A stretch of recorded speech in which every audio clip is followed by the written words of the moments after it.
Ringo TV Reactions. Make sure you rate, comment, and subscribe. We have a lot of work to do, fam. Hey, let's get down to work. Let's go. Yo, nigga, about that paper. Ringo TV. Yo, nigga, about that paper. Yo, nigga, about that paper. Yo, nigga, about that paper. Ringo TV. Yeah. True man, I'm free. I wake up a new episode. I pop out clean as be up a level though. She talk to me like I'm not me. I get it though. Yeah. I'm so eclectic, on me to the credits roll. Talk down to me, they might have to send medical. I'm out the league, I'm OD, they pathetic though. Look how I move, I'm protected. Shawty so swoon in my presence. The world going through it outside, they unruly, but I keep it cool, they can't press me. I keep it pure with intention. They see what I'm on, ain't no vixen. I might slide through with that top down. I keep it tuned with a high power. Put it on me, I'm blessed. Young nigga blessed. Big bag, manifest the sky, no stress. Keep no evil around me, can't ground me. I built it since when I had less. No hex on, God can't pause, nigga, look at how far we progress. Whatever we doing, we keeping it fluid. I don't see a threat. Nigga about that paper. Ringo TV. Yo, nigga about that paper. Yo, nigga about that paper. Yo, nigga about that paper. Yo, nigga about that paper. Hop on that jet, had to switch to the coast. One of a kind, I've been playing that role. They pay me to play me, I needed it for. It's real if I said I meant what I spoke. I'm legend, it's written, I shake up the city. Spin block till I'm dizzy, won't ever go broke. I'm chose, I must like do it at top down. I keep in tune with a high power. Put it on me, I'm blessed. Young nigga blessed. Big bag, manifest the sky, no stress. Keep no evil around me, can't ground me. I built it since when I had less. No hex on, God can't pause, nigga, look at how far we progress. Whatever we doing, we keeping it fluid. I don't see a threat. Nigga about that paper. Ringo TV. Yo, nigga about that paper. Yo, nigga about that paper. Yo, nigga about that paper. Put it on me, I'm blessed. Big bag, but I feel the sky, no stress. Can't ground me, I know this since when I had less. Look at how far we progress. Lord, I don't see a threat.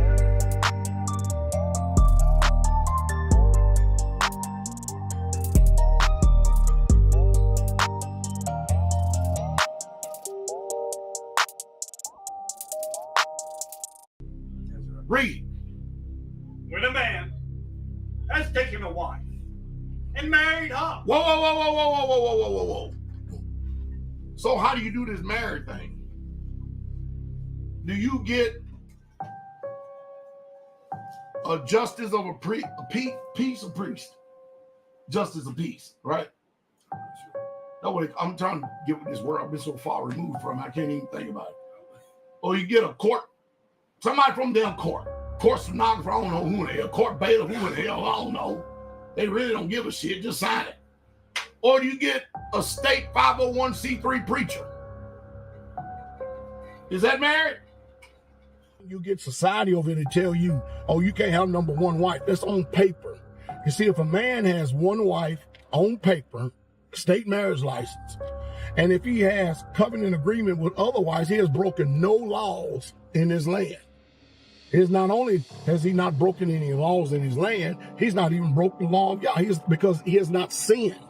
Not only has he not broken any laws in his land, he's not even broken the law of Yah. Because he has not sinned.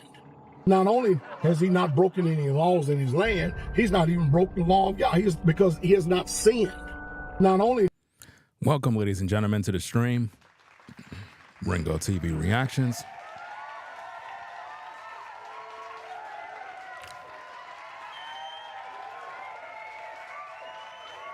I have a lot of work to do, a lot of work. I've been putting together a lot of streams that I got to work on, just a whole bunch of work that I got to do. So you already done know when we're live right here. You already done know we're live on the Ringo TV Raw channel at the same time.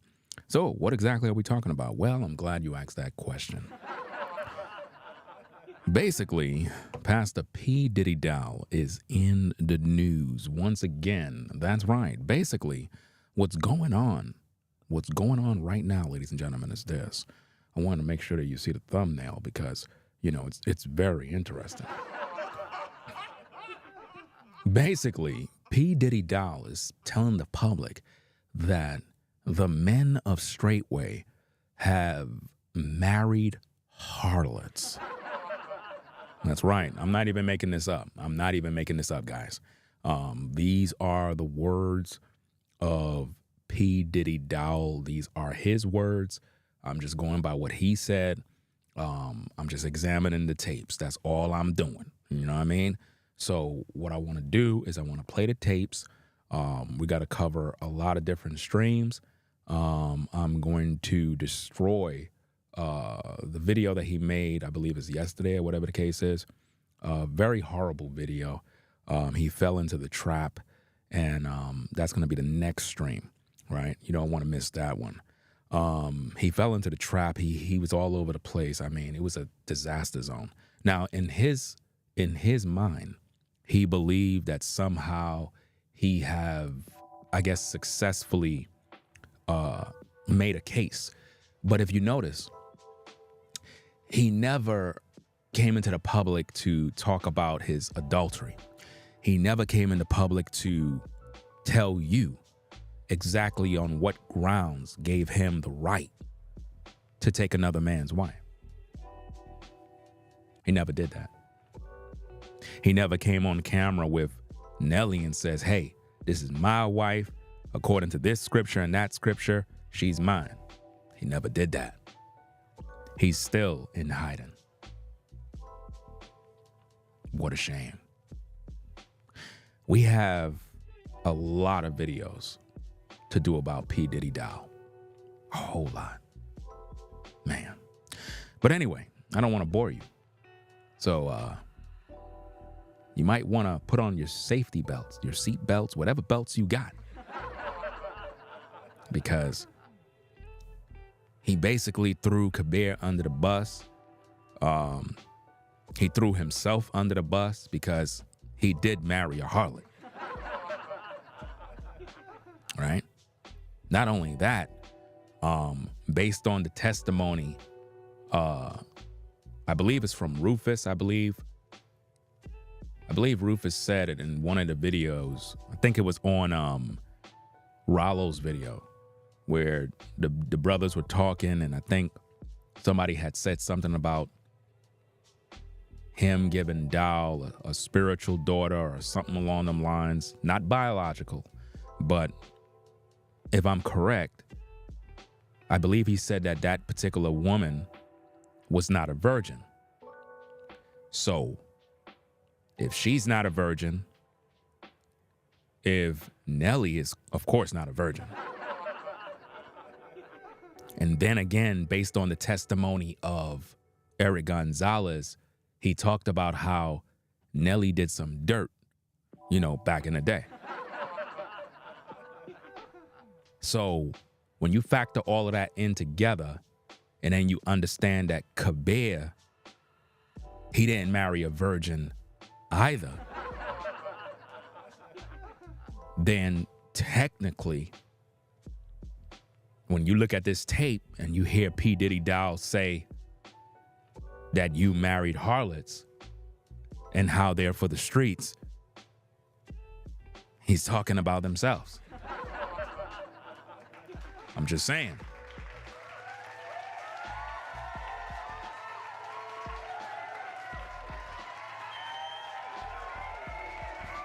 Now, ladies and gentlemen, understand something. I am working right now. I'm not reading no chats. The chat is for you to communicate with one another. I'm here to work. That's what I'm here to do. So salute to everybody that's on both platforms. I got a lot of work to do. I am tired. I've been up for 2 days straight. I ain't getting no sleep. I've been editing videos. I've been researching. I've been putting together everything. I got a case. Do you understand me? Like, when I tell you that this is serious, this is not a game with me. I am very serious. So I am going to literally bury P. Diddy Dowell. Man, that last video that you did, that was terrible.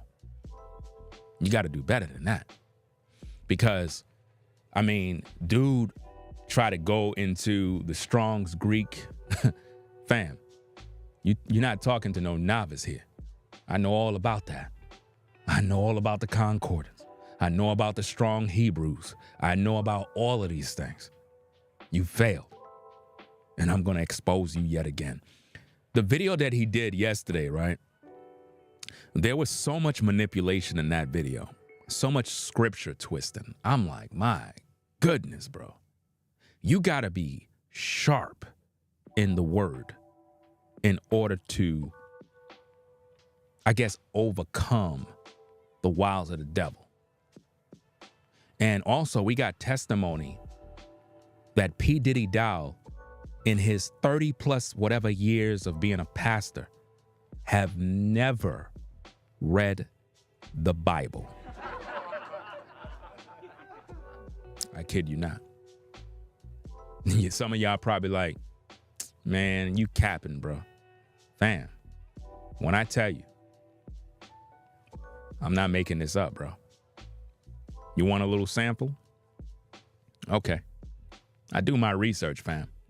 Because what I'm trying to show you is the receipts to make you understand who you're dealing with.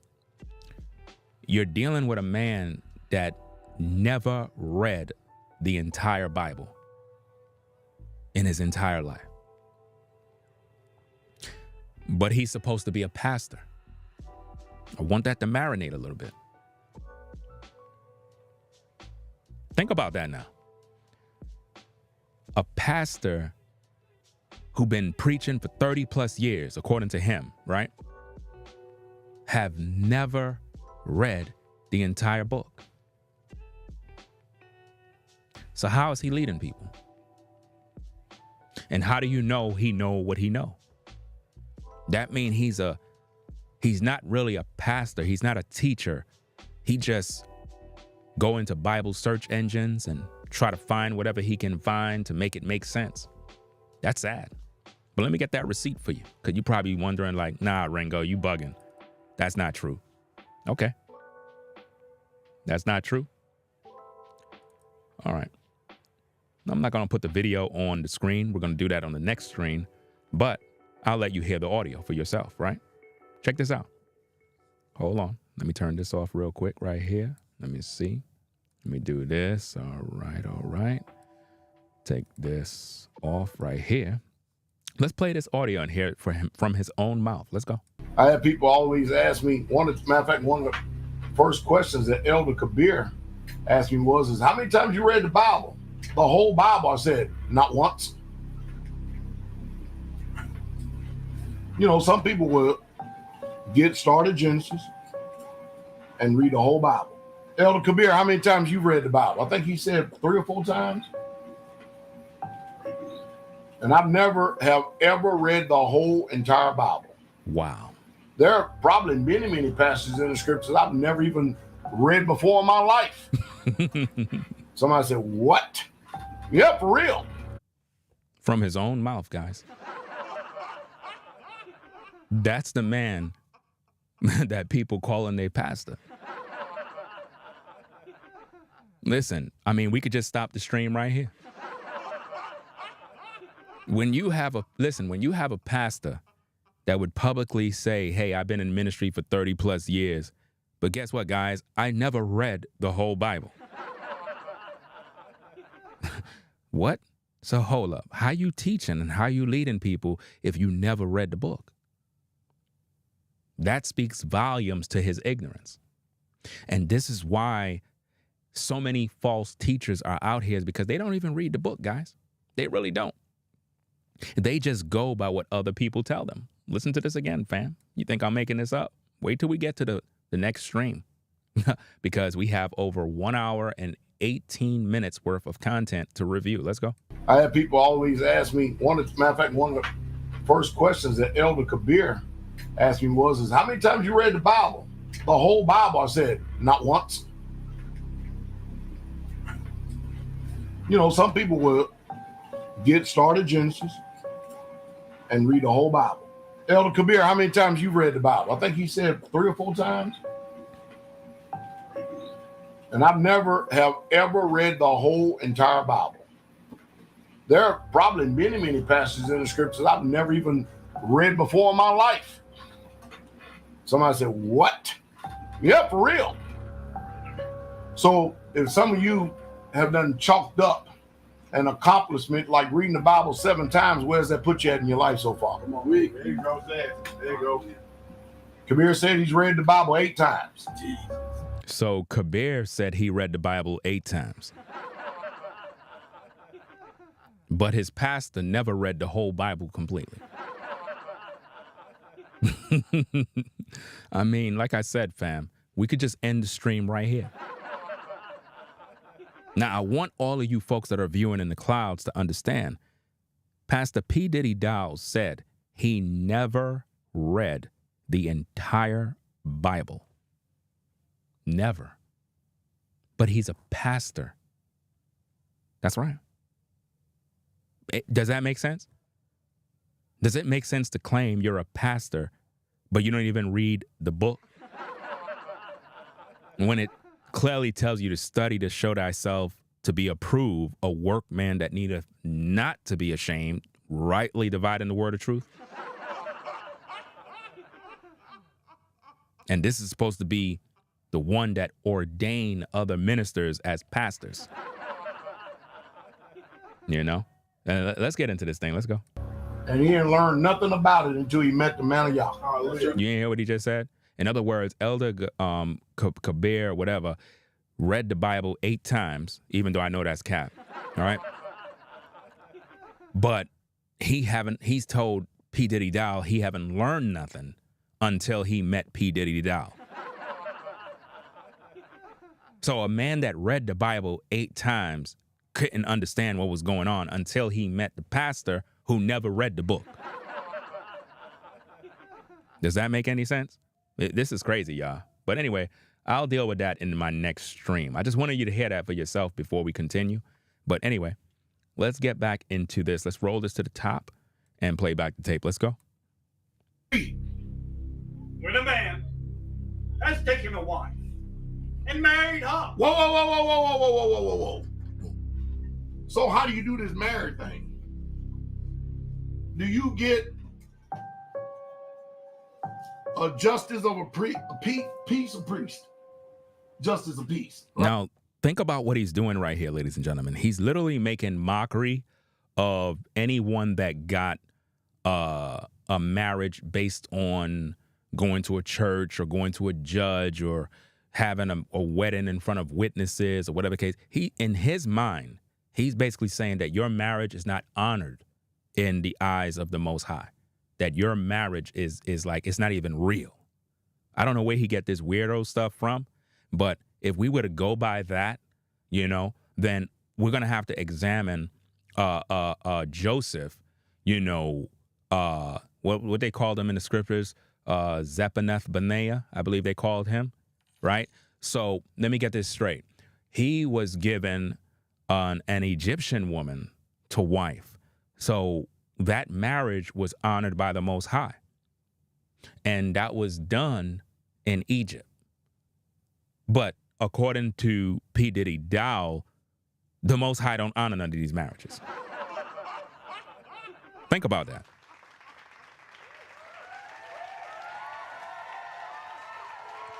So you mean to tell me that Joseph can be thrown into slavery, right? He's given a woman to marry. He's put in charge of everything, right? And yet he marries this woman. So did he marry her by the state or did he marry her by the Most High? I'm just trying to put this thing together because if the Most High don't honor, you know, any other marriages or whatever the case is, if it's done by some state, I mean, think about this. The Egyptians worship other gods.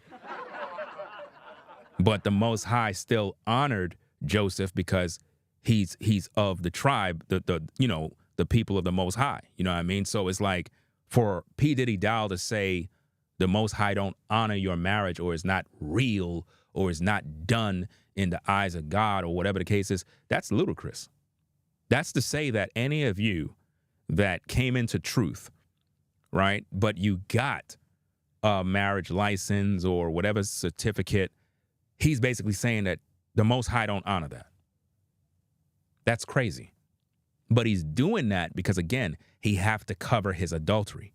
Remember, He's the one who gave or put the battery in Nelly's back to file for divorce from Eric, right?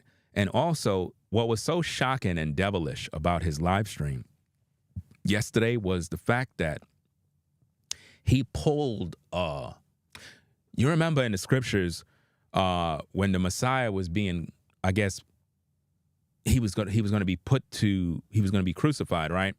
They pretty much left it up to, I guess, the people to decide. It's like, all right, the scribes and Pharisees and them, they brought him in because they wanted the Romans to judge him. You remember that? In other words, they wanted the blood to be on the Romans' hands. Now, follow me. But the truth is, it's not by his hand. It's really by the hand of the people that brought him up. In his live stream, he did the most devilish thing. And we're going to cover all of it because he did a terrible job. Towards the end, he went on and say that if a woman filed for divorce and for whatever reason, she wants this divorce, right? And she come to you with the divorce papers from the state, the same state that he don't agree with when it comes to a marriage certificate, but yet he's going back to the state to get paperwork, right? He said that when the woman presents a man with the divorce papers that she want a divorce, not him.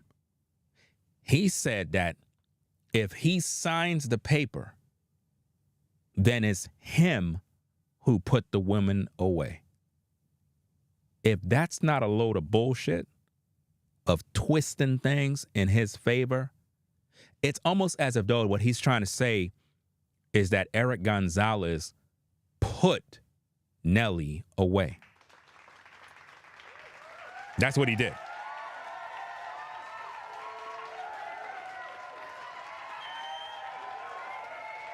How could he put her away when he wanted his wife back? He's the one who requested her to come back.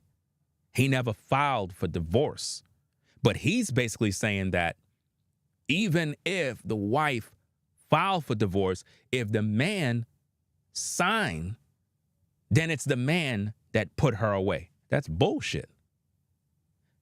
To add insult to injury, if we want to go that route, then what about the case of Jamie?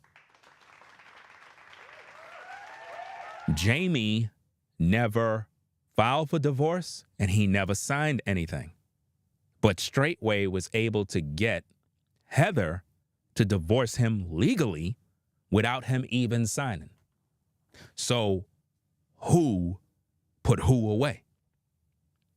I'm telling you, man, anybody that is following Straitway is a fucking idiot.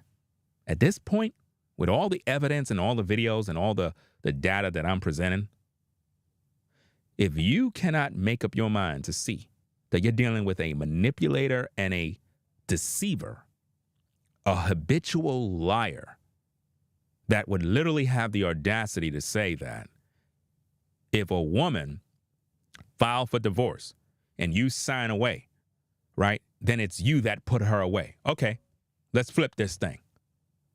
What about Elder Kabeer? Because his fucking wife filed for divorce and he had to sign the paperwork. So are you saying that he put his wife away? Boom.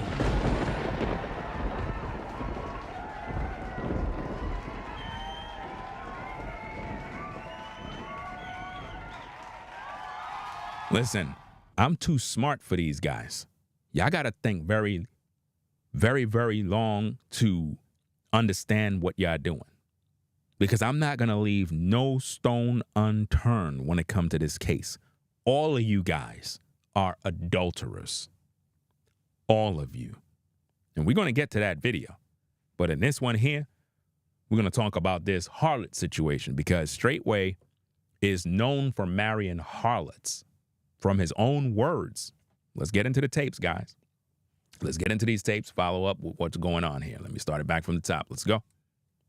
When a man has taken a wife and married her. Whoa, whoa, whoa, whoa, whoa, whoa, whoa, whoa, whoa, whoa. So how do you do this marriage thing? Do you get a justice of a peace of priest? Justice of peace, right? I'm trying to get with this word. I've been so far removed from it, I can't even think about it. Or you get a court, somebody from them court stenographer, I don't know who they are, court bailiff, who the hell, I don't know. They really don't give a shit, just sign it. And keep in mind, he is drunk right now. This man is always drunk. It's like when he goes on camera, what I find is that he really can't go on camera and be sober. It's like he's always drunk when he get on camera to preach. I mean, if this is not a bad look, it's just crazy. How does a man claim he's a pastor, preacher, leader, but when he's preaching, he's drunk? Literally drinking himself to death on camera.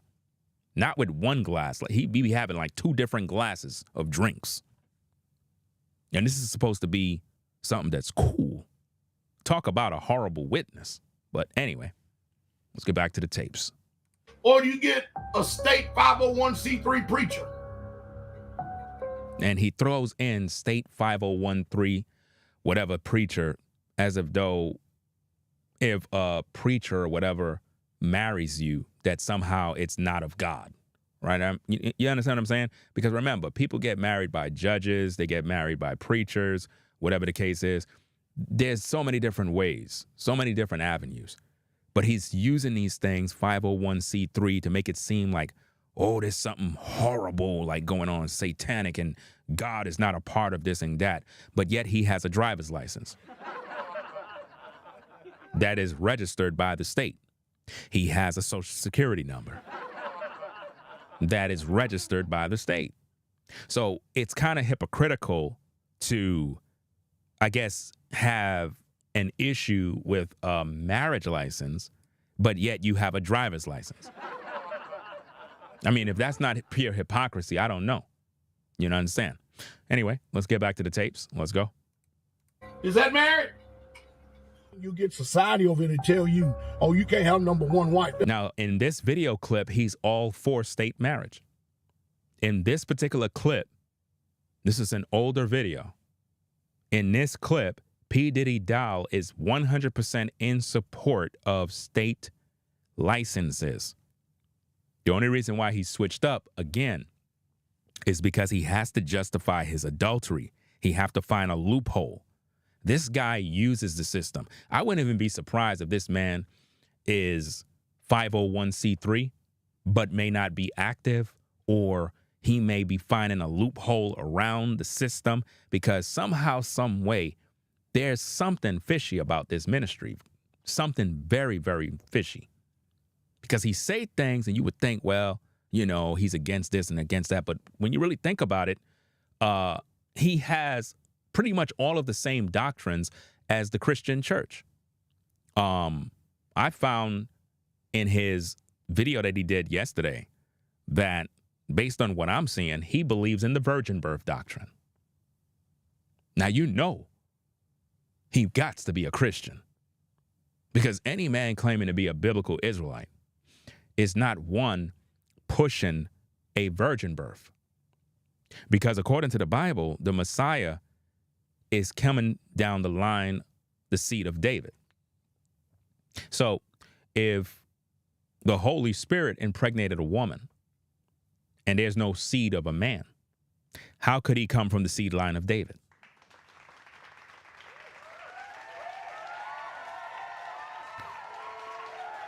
We are all the results of our father's seed. The genealogy goes straight down and it leads right back to Mary's husband. And this is what the Christian church hides because, again, they believe in an immaculate conception, which is a lie. When you understand the Bible and you judge all things, right, and you look at Scripture, it even tells you the nationality of the Messiah. Now, if he was one that came by immaculate conception, then he cannot possibly be an Israelite. Can't be. He cannot be of Judah. How? How could he claim a tribe if he came by way of spirit?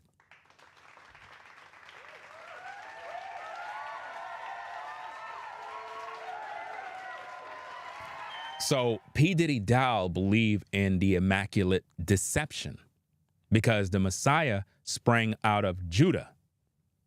You see that? Now, how could that be possible if Mary got pregnant by a spirit and Joseph didn't know what to do? How could that be possible? How could he represent a tribe without no bloodline? And please don't give me that BS about, oh, he came out of Mary. No, that's not how it goes. You don't determine the bloodline or the seed by a woman. If that's the case as a black man, if you impregnate an Asian woman, your child, your son, is not an Israelite. Your child would be Chinese. So we're going to have to learn how to read to understand. That's something that the men of Straitway don't know how to do, but I'm going to show you how to do that as I go through these videos and break these things down. But I want it to be known that P.Diddy Dowell believed in the virgin birth. P.Diddy Dowell believed in tithing 10% of your money to pastors. P.Diddy Dowell believe in speaking in tongues. You know, this bullshit right here. Roto, ratata, rititirata. That's not tongues. When you study the book of Acts, and when you study the day of Pentecost, what you must understand is that the scriptures clearly tell you that the men spoke actual languages that other men understood. Do you understand me? They were not speaking gibberish. They were speaking languages. Do you understand? So when you factor into all of these things, P.Diddy Dowell is a Christian disguised as an Israelite. This is why he's misleading people, deceiving people.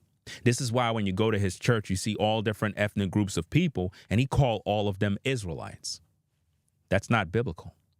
You cannot call a white man an Israelite. I'm sorry, you can't do that. I cannot go to Japan and say, hey, I'm Japanese. It's not going to work. It's not going to fly. Do you understand me? So there is a great error with Straitway, and I believe that if anything, it's a cult, and it's very, very satanic. And there's a lot of things going on behind the scenes. It's a very dark, dark, dark ministry. And a lot of people need to wake up to this truth.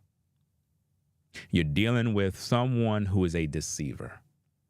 Someone who clearly said they never read the whole Bible.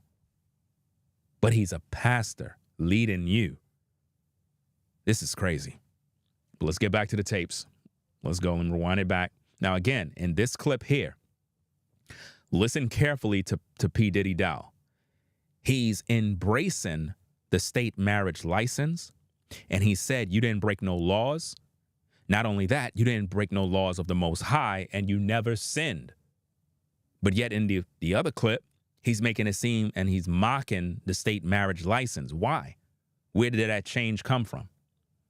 Because he already got caught in his sin of adultery. So now he's trying to make it seem as if though a state marriage license is not legit in the eyes of God. If that's the case, again, what about Joseph, who married the Egyptian woman?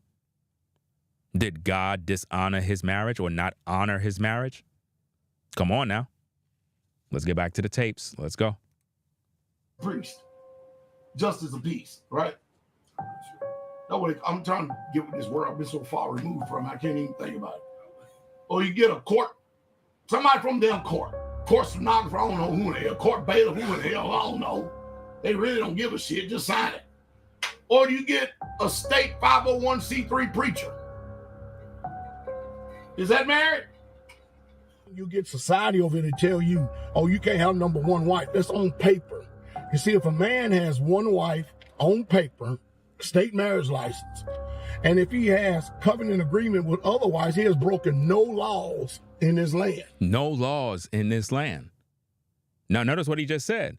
If you have a state marriage license, right, and you want other wives, you can take on those other wives, right, by your own marriage agreement. Because remember, if you marry multiple women by the state, that's called bigamy. That's a crime. You understand? You can't do that. You know, you can't have a wife in New York and a wife in Florida, a wife in Cali. You can't do that. You're going to get caught because once they run the social security number, you're going to get caught, right? So what he's saying is that if a man want to practice polygyny, then guess what? If he married a woman by state contract in terms of a marriage license, but you want another wife, then you can't go way of state. He's literally giving you the loophole of how to have your other wives. He's literally telling you, he's showing you, like, look, if you already got your state marriage license, I know the Most High honor your relationship. It is what it is. But if you want to practice polygyny, any other wife you get, you got to pretty much put together your own agreement with that particular woman. You know what I mean? And that way you ain't break no laws. Now, why would he say that in that video clip? And then now all of a sudden, he's acting as if though he always been one who been against a state marriage license. Come on now. It don't make no sense. He's a double-tongued serpent. And this is why you have to research, find the videos, and use his own words against him. Now listen carefully to what he said next right here. Check it out. Is not only has he not broken any laws in his land, he's not even broken the law of God. Because he has not sinned. He have not broken any laws of God, and he haven't even sinned. Are you seeing that? So he's literally telling you, not only haven't you broken any laws in the land, but you didn't even broke no laws of God. But I thought he's mocking state marriage license as if though the Most High don't honor it. But now he's telling you, oh, you ain't even break no laws of God. You know? And let me also say this for the record, for people that might come in here with some foolishness or nonsense by saying, well, no, a man is supposed to only have one wife. A man's supposed to have this. Listen, let me explain something to you. Let me explain something to you. Listen very carefully now. I want you to hear me carefully, right? Listen carefully, right? If I'm a guy who just want to go outside and fuck random women, right? Listen, are you listening? If I just want to go outside, right, just fuck random women, and I have no intentions on being married, right? But I want to have about 5 different sisters that I want to have on rotation. Am I breaking a law in the land?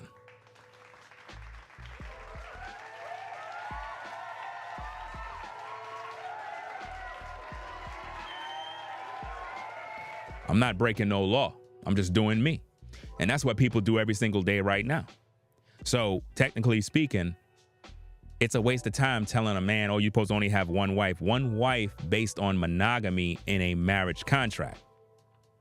But if I choose to have more than one woman, I don't have to marry a woman based on the state. And according to the Bible, a man can have more than one wife.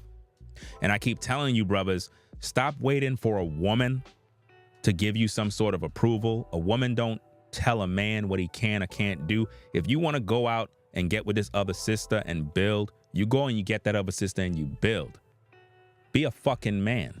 You don't wait for a woman to say, well, okay, I agree with polygyny. No, that's not how you move. She's supposed to respect you. She's supposed to understand that you're a man. If I see another sister and I'm on my purpose and I got love for this woman over here, who the fuck is the other woman to say, oh, you're not supposed to do this? I'm the one who provide the seed. A woman is the ground. Do you understand that? See, a lot of you guys, you have fell into the captivity in Babylon where a woman control your dick to the point where you can't even be fruitful and multiply because she run the show. And this is why we are unable to build the kingdom, because we fall into this prison that is keeping us isolated, keeping us dumbed down and docile, and we're unable to build.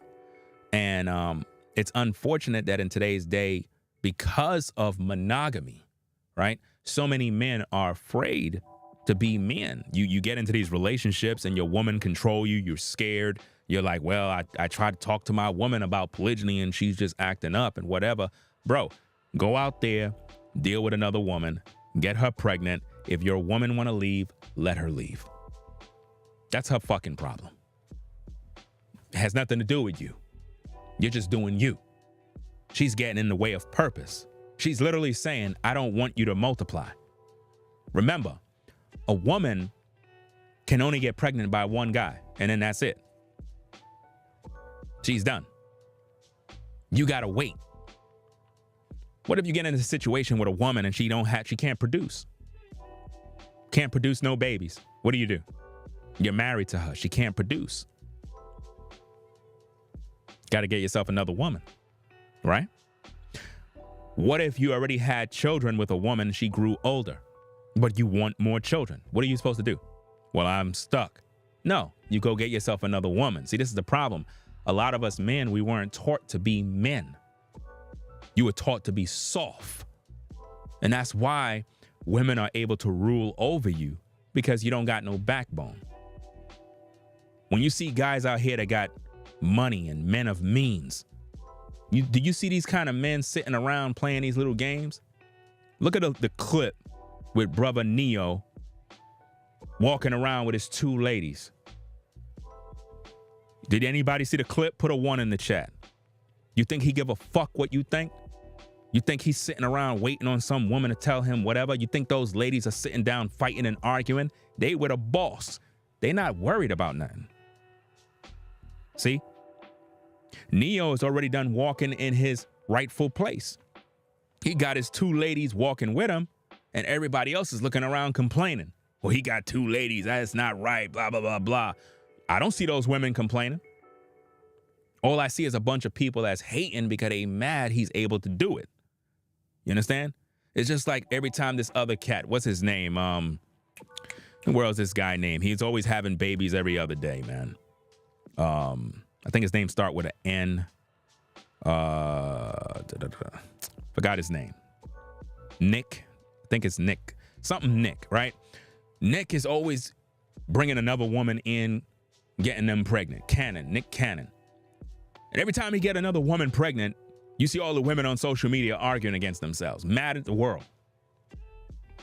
He's just doing him. Do you see his women fighting? No. That's the problem. He's just being himself. And that's how you guys are supposed to be. You're not supposed to be having some woman controlling you, bro. Being honest with you, man. If you have a woman controlling you like that, you're not a man, bro. You've been emasculated already. Let me get back to these tapes. Now, again, what he's putting out here is this, right? Let me read what's on the screen.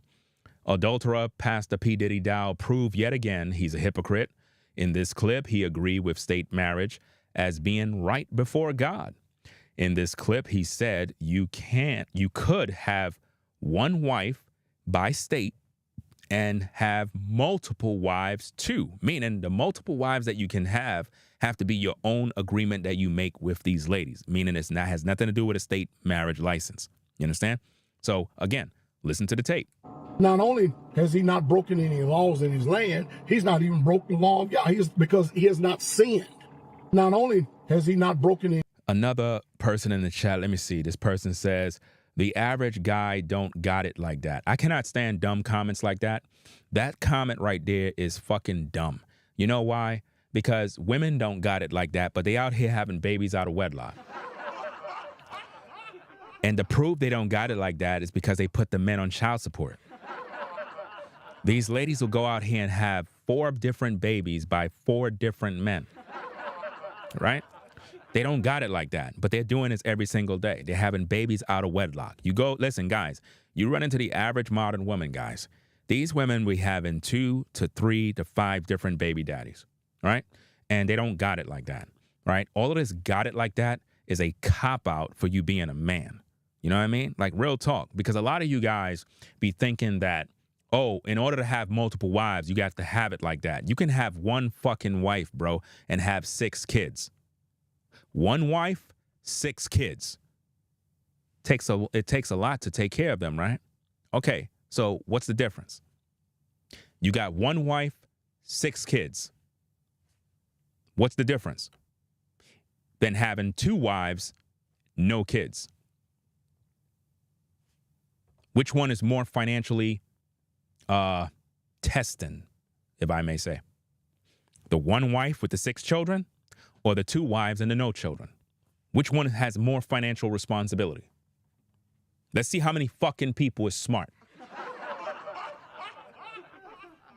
If you got one wife and 6 children, is that more of a financial responsibility than dealing with 2 wives and they each have a child? So that's 4 mouths you have to feed. What's more? What's more financial responsibility? Because what I'm trying to show you is how slow people are and how they keep making these excuses. As if though a woman, if you have a woman, she's expensive. I don't know what kind of woman you got where you spending all of this money on her. I don't understand what that is. I don't know what kind of, listen, guys, if you got a woman that you have and you're spending X amount, I'm talking thousands and thousands and thousands of dollars on this woman, something wrong with you, bro. Like, seriously, something's wrong with you. That's crazy. And to all the ladies that be like, well, I ain't doing that. I ain't sharing no man. You're over 50 years old. Because I never hear 20-year-old sisters talking like that. You could get involved with a 20-year-old sister and be like, yeah, I got my other lady over here. It is what it is. I'm feeling you too. She rocking with you. It be them older women that already done washed up, either hit the wall, got a pile of kids out of wedlock, body count is through the roof. They the ones that normally complain and be like, well, I ain't sharing no man. Trust me, sisters, we don't want you. You're over a certain age. There is nothing you can do for us at this point. Respectfully. You over 45, 50, you're done. You're supposed to be raising the kids you already have. At this moment, you cannot bring forth no more children. So sit down and stop this nonsense about you ain't sharing no man. You don't even have a man. You're not even married right now.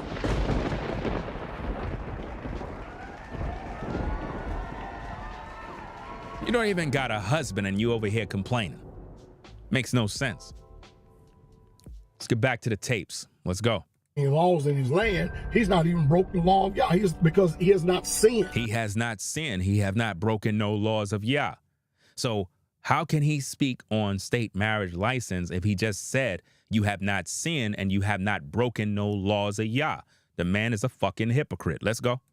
Not only has he not broken any laws in his land, he's not even broke the law of Yah. Because he has not sinned.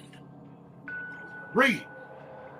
When a man has taken a wife and married her. Whoa, whoa, whoa, whoa, whoa, whoa, whoa, whoa, whoa, whoa. So how do you do this marriage thing? Do you get a justice of a peace of priest? Justice of peace, right? I'm trying to get with this word. I've been so far removed from it, I can't even think about it. Or you get a court, somebody from them court stenographer, I don't know who they are, court bailiff, who the hell, I don't know. They really don't give a shit, just sign it. Or you get a state 501c3 preacher. Is that married? According to what I understand, when a man marries a wife, the father and the man agrees. See, now we have a problem because he just said the father and the man agrees. That's not the way it works at Straitway. Because when you really think about this, in the case of Eric Gonzalez and his daughter, he didn't agree with Mitchell. He didn't agree.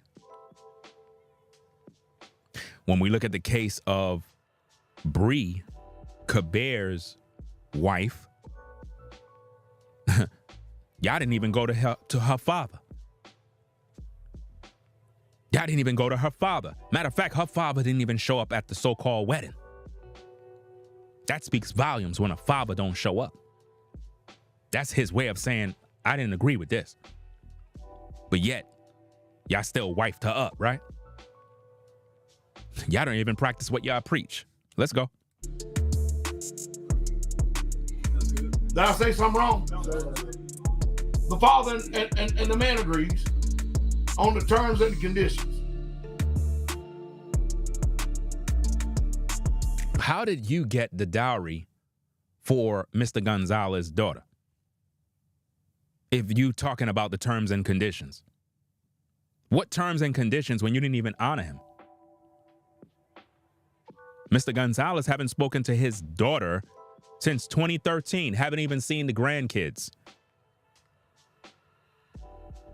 You got the dowry for her, sold her to another man for $100,000. Make that make sense. This man is crazy. Let's go. The father gives his daughter unto this man. He never gave his daughter to Mitchell. Never did. Let's go. Okay with that, but Pastor Dowell felt really good about her. He says, well, you need to talk to Pastor Corey. Because, you know, we don't go up to sisters in this. So just so you know how the tradition is here, we don't go up to a sister. We always go to her father. They didn't do that with her case. Her father didn't even show up to the wedding. If you find the wedding ceremony video, her father was not there. Not only that, if you find this particular interview, I already did videos about it. I'm not going to show all the clips. But in this particular interview, she and him basically said that, oh, you know, she said, oh, the father, yeah, he didn't show up because, you know, whatever reason, you know. So there had to be some sort of disagreement. The father did not approve of this situation. If there's not a father in place, to go to the head of assembly. In this case, the head of the assembly that she was a part of is a pastor, Pastor Corey Phillips. How could a pastor, how could Dowell tell you you got to go to a pastor in order for you to take this woman to be your wife? By what authority a fucking pastor have ownership of this girl? Is this sex trafficking, y'all? Because that's how it looks to me. That's how this looks to me, guys. How is it that this creep is being told that he need to go see a Pastor Corey to inquire about taking this woman to be his wife? How? Why would you even be doing that? How come you didn't go directly to her father? Come on, man. This is a joke, man. So I was going to make my way to Pastor Corey. So I'm looking for Pastor Corey. He's looking for Pastor Corey. I finally find him, but he was talking to some of the brothers at the feast. And so I'm sitting there waiting, trying to get to him to be able to ask about Sister Bree, to get more intel about the sister. And by the time he finally got free, we saw Pastor Dowell. He see me and Pastor Corey, said, hey, I need to talk to you both. So he said he needed to talk to you both. So you didn't even get to talk to Pastor Corey. You didn't get to talk to this Bree's father. You didn't get to talk to nothing. It seemed like Dowell just, you know, went over the red tape and just did whatever he wanted to do. Let's go. And I'm like, wow, okay, I didn't even get to talk to Pastor Corey. And all of a sudden, he just said, I didn't even get to talk to Pastor Corey. I didn't even get to talk to him. So all this protocol of how marriage is supposed to be that he was speaking of in his video yesterday, they don't even practice that at Straitway. That's pure BS. Let's go. Pastor Dowell said, I spoke to Sister Bree. She said she's interested. He said, look at this, guys. Kabeer said that Dowell said that he spoke to Bree, and Bree said she's interested. Notice that. He went right over all the red tape. Nobody went to the father. Nobody spoke to Pastor Corey. Dowell just says Bree is with it. Are y'all getting that? So nobody went to her father. Nobody. But y'all listening to this man talk about, oh, this is how marriage is. You got to go to the father and make the agreements and the arrangement. Bullshit. None of them did that. Let's go. And so Pastor Corey was hearing it for the first time. I didn't get to talk to him. I'm like, okay, this is serious, right? Notice he just said again, I didn't get to talk to Pastor Corey. He didn't even get to talk to the father. How come there's no initiative of reaching out to the father? You know why? Because they don't care where this young lady came from and how the hell she got at Straitway. That's the question. And to add insult to injury, you're going to hear him say that she's not even a virgin. So you mean to tell me this NFL guy, all this money, came to Straitway to marry a non-virgin? What a shame. I'm trying to figure out, how is it that he said, now check this out, guys.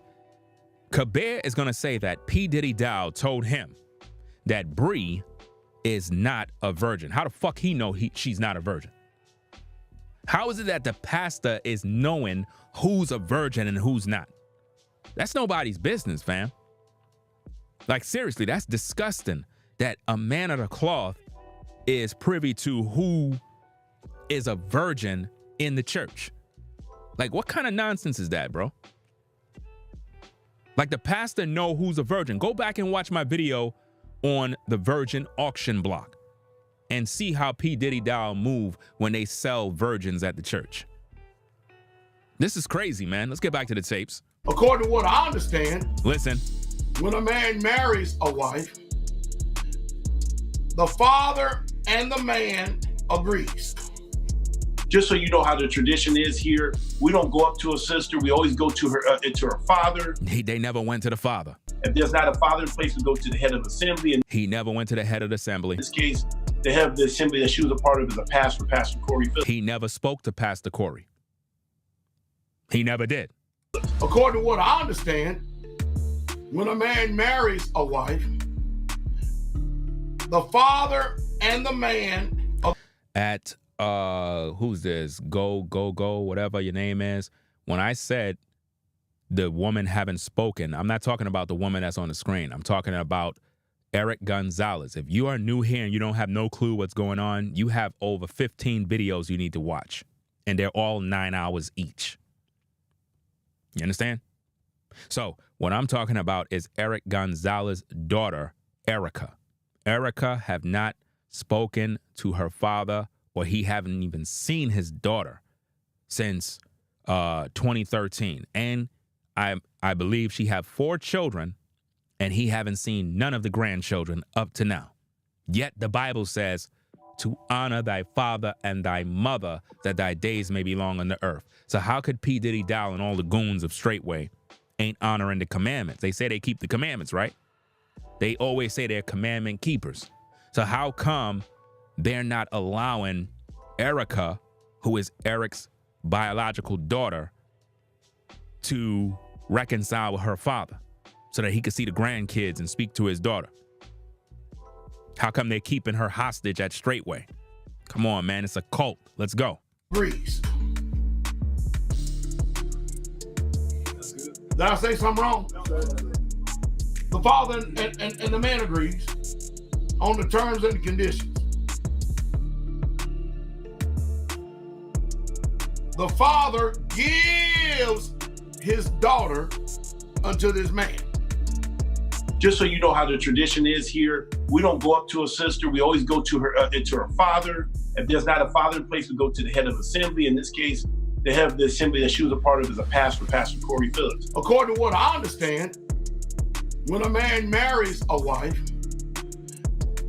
the father and the man agrees.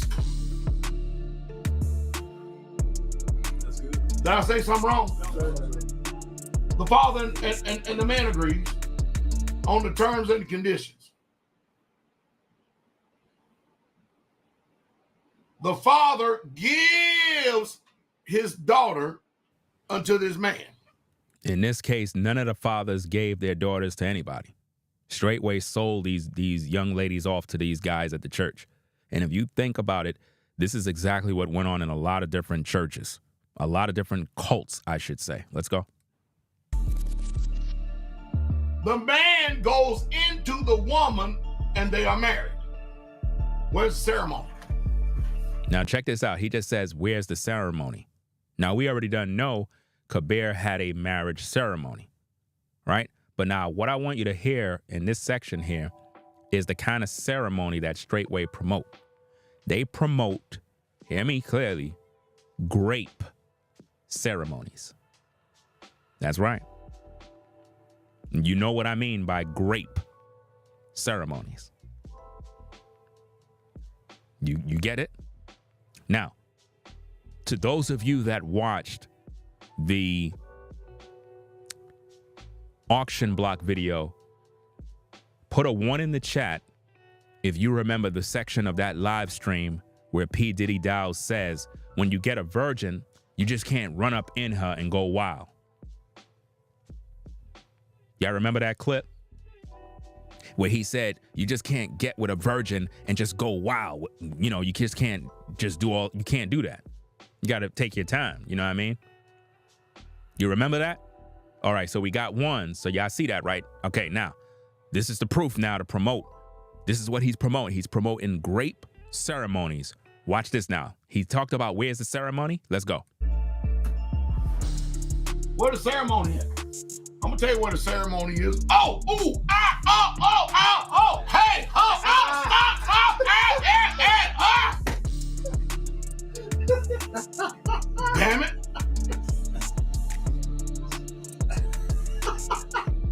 You about to kill me up in here. Now, why would a woman be saying, you're about to kill me up in here, if this is her first time having intercourse? Why would a man be so violent and she's telling him stop, stop, stop, and he continually keep going? That's grape. So this is what they're doing to the virgins. Breaking them in violently. From his own words. I didn't make that up. Did I make that up? I'm showing you what he did. Let's show you. Let's eat. This is crazy. Listen to this again. Let's go. Where the ceremony at? I'm gonna tell you where the ceremony is. Oh, ooh, ah, oh, oh, oh, oh, hey, oh, oh,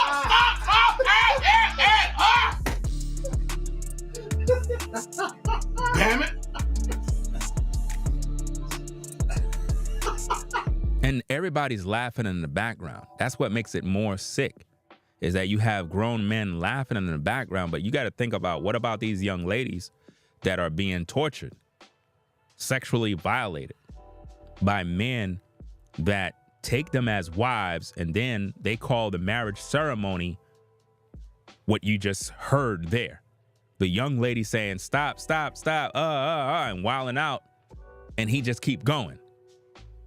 Is that love? Is that what men of Yah do? That sound rather selfish. That's violent.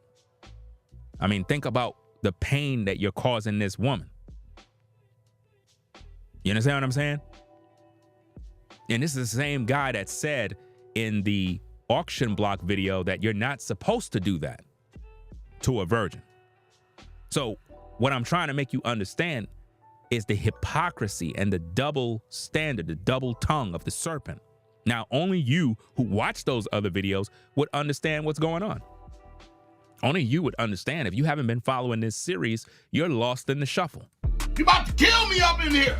Kill me up in here? If this is supposed to be a wedding and this is the ceremony, why would a woman feel like a man is killing her? Because she's being graped. She's being graped, y'all.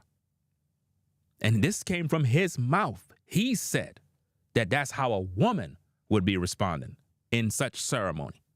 That's crazy. And what happened when a man marries a wife? There's a blood covenant. Now, he says when a man marries a woman, there's a blood covenant. What is he talking about? That she's a virgin. Because when a man get with a virgin, she's supposed to bleed because he breaks the hymen, right? Okay, now watch this, guys. Don't even stop me, man. Just don't. Listen. Most of you don't know because you married whores. Wow. See, we getting ugly now. That's getting real. Tell the truth. I'm sorry, folks. You just don't know. Don't self and fault me, man. You calling my wife a whore? To hell with you and your wife. To hell with you and your wife is what the pastor says. Isn't that lovely? Man of God, the pastor, the man of the cloth, basically said to hell with you and your wife. He said that if you didn't marry a non-virgin, that you married a whore. a harlot. That's what he said. Those are his words. I'm not making nothing up. I am literally playing the tape on what he said. Listen.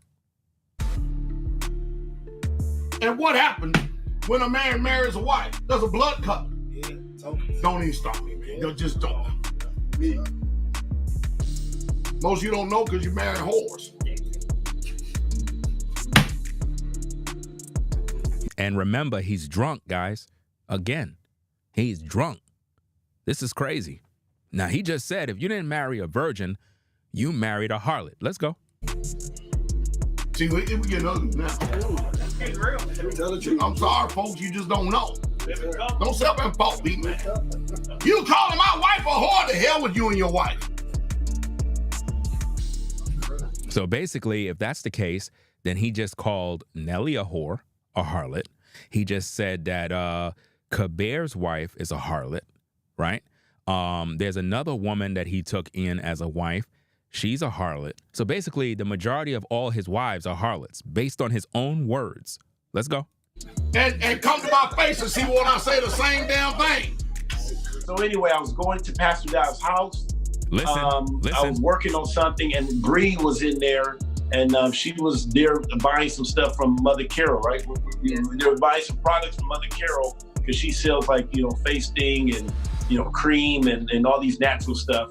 So I saw her, she caught my eyes, and, we just had a small conversation, just, nothing major. He didn't even know her. He ain't even spent no time. He was in a rush to get married. If you watch all my previous videos where I was talking about the situation with him and Bree, he literally was thirsty. He was thirsty, running around Straitway trying to find a woman. And when he got with her, he was like, yeah, I'll take it. I'll get with her. Thirsty.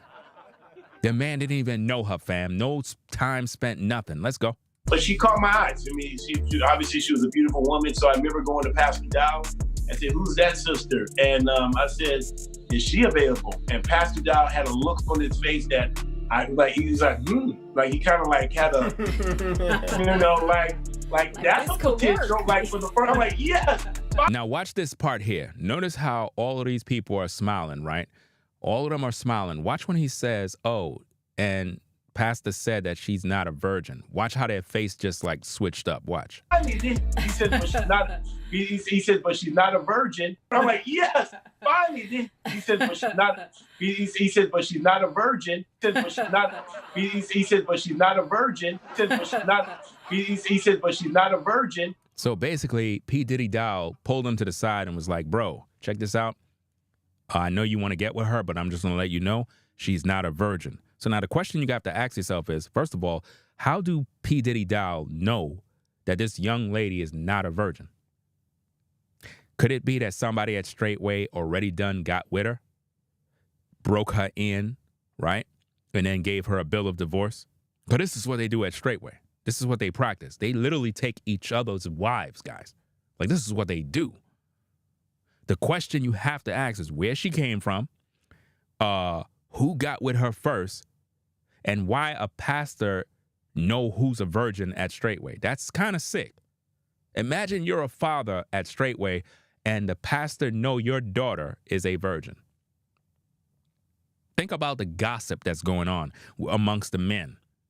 "Oh, yo, there she go right there, fam. Yeah, that's her. Yeah, she's a virgin right there." Come on, man. This place is sick. Let's go. I said, I don't care right now. I just like the fact that you got that on your face right now. Notice that. Pastor said, "Hey, she's not a virgin." He said, "I don't care about that right now. I'm just want to get with her, fam. I don't care if she's not a virgin. I'm just ready to get with her." This guy was thirsty. Yeah, so I was okay with that, but Pastor Dowell felt really good about her. He says, "Well, you need to talk to Pastor Corey." And what happened when a man marries a wife? There's a blood covenant. Yeah, don't even stop me, man. Just don't. Most of you don't know because you marry whores.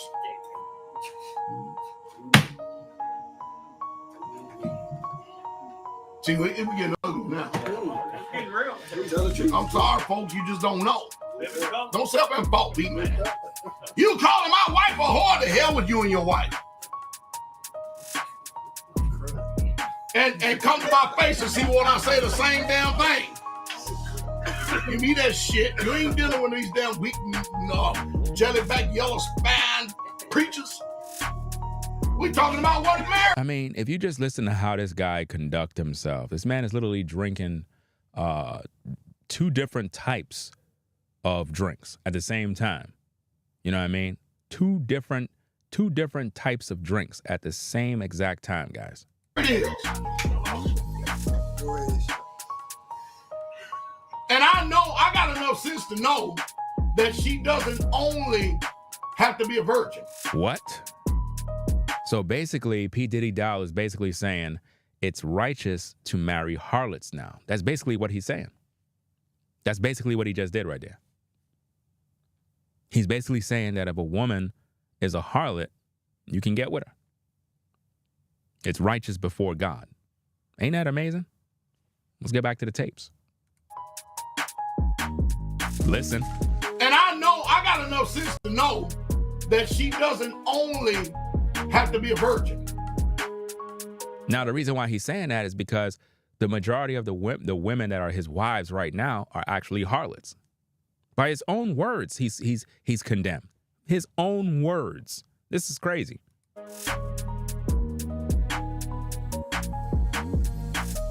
And I know, I got enough sense to know that she doesn't only have to be a virgin. You can. I mean, think about this, guys. Like, seriously, could you find 5 men in the Bible that was marrying harlots? Men typically always married virgins, like all the time. He's saying this because, again, in today's culture, most women, they don't even care about their virginity. They just go out there having sex with whoever when they're in their teenage years, and then by the time they're an adult, then they want to settle down and get married. So we live in a crazy culture. Women are not saving themselves for marriage. He's doing this because he knows that the majority of women that come to Straitway are going to most likely be women that already done been out there doing whatever the case is. But do you take those women as wives? No. You don't make a woman that is a non-virgin a wife. No. You're not supposed to do that. You understand what I'm saying? You're not supposed to do that. She don't have that honor. I don't give a fuck what she look like. You don't do that. She don't have that privilege, guys. We have to have standards. And this is why there's so much dysfunction in today's days, because we're literally taking a woman that been unwrapped, a woman that been around the block, a woman that have a body count that can fill cemeteries, and we're walking down the aisle and saying, I do. You may now kiss the bride. Bruh, do you know how many men she's slept with? Do you know how many men experienced her mouth, her lips? And you're taking her down the aisle now, standing before a judge, courthouse, whatever the case is, and you're proud of yourself. And you're like, yeah, I take her to be my wife. No. You're not supposed to do that. That's not right, because she's already been defiled. And see, this is why I'm trying to show you that everything that P.Diddy Dowell talked about in his stream yesterday is bullshit. Because if you really think about it, if a man, because he keeps using the book of Deuteronomy 24, verse 1 through 4, and he keep talking about how if a man put away his wife, but in all of these situations, Mr. Gonzalez never put away his wife. Jamie never put away his wife. And there has been other men that I'm hearing that have lost their wives. So something is really sick going on at Straitway. But now he keep on saying stuff like, well, if a man put away his wife, she can go out there and marry another man, right? When the Bible don't say that. This is what Moses were permitting, right? And it goes on, it says that the new guy that she get with, if he don't find favor in her eyes or whatever the case is, she's not to return back to the previous guy. So if that's the case, because she's defiled and it'll bring whoredom and wickedness and an abomination in the land, then what about a woman that already been around the block? What about her? You see that? So technically, if you really put it together, if a woman came to Dowell who is not a virgin, but she already done slept around, And even if she was married once and separated from her husband, he basically took in a defiled woman. So how could he even give her the honor of a wife? Biblically.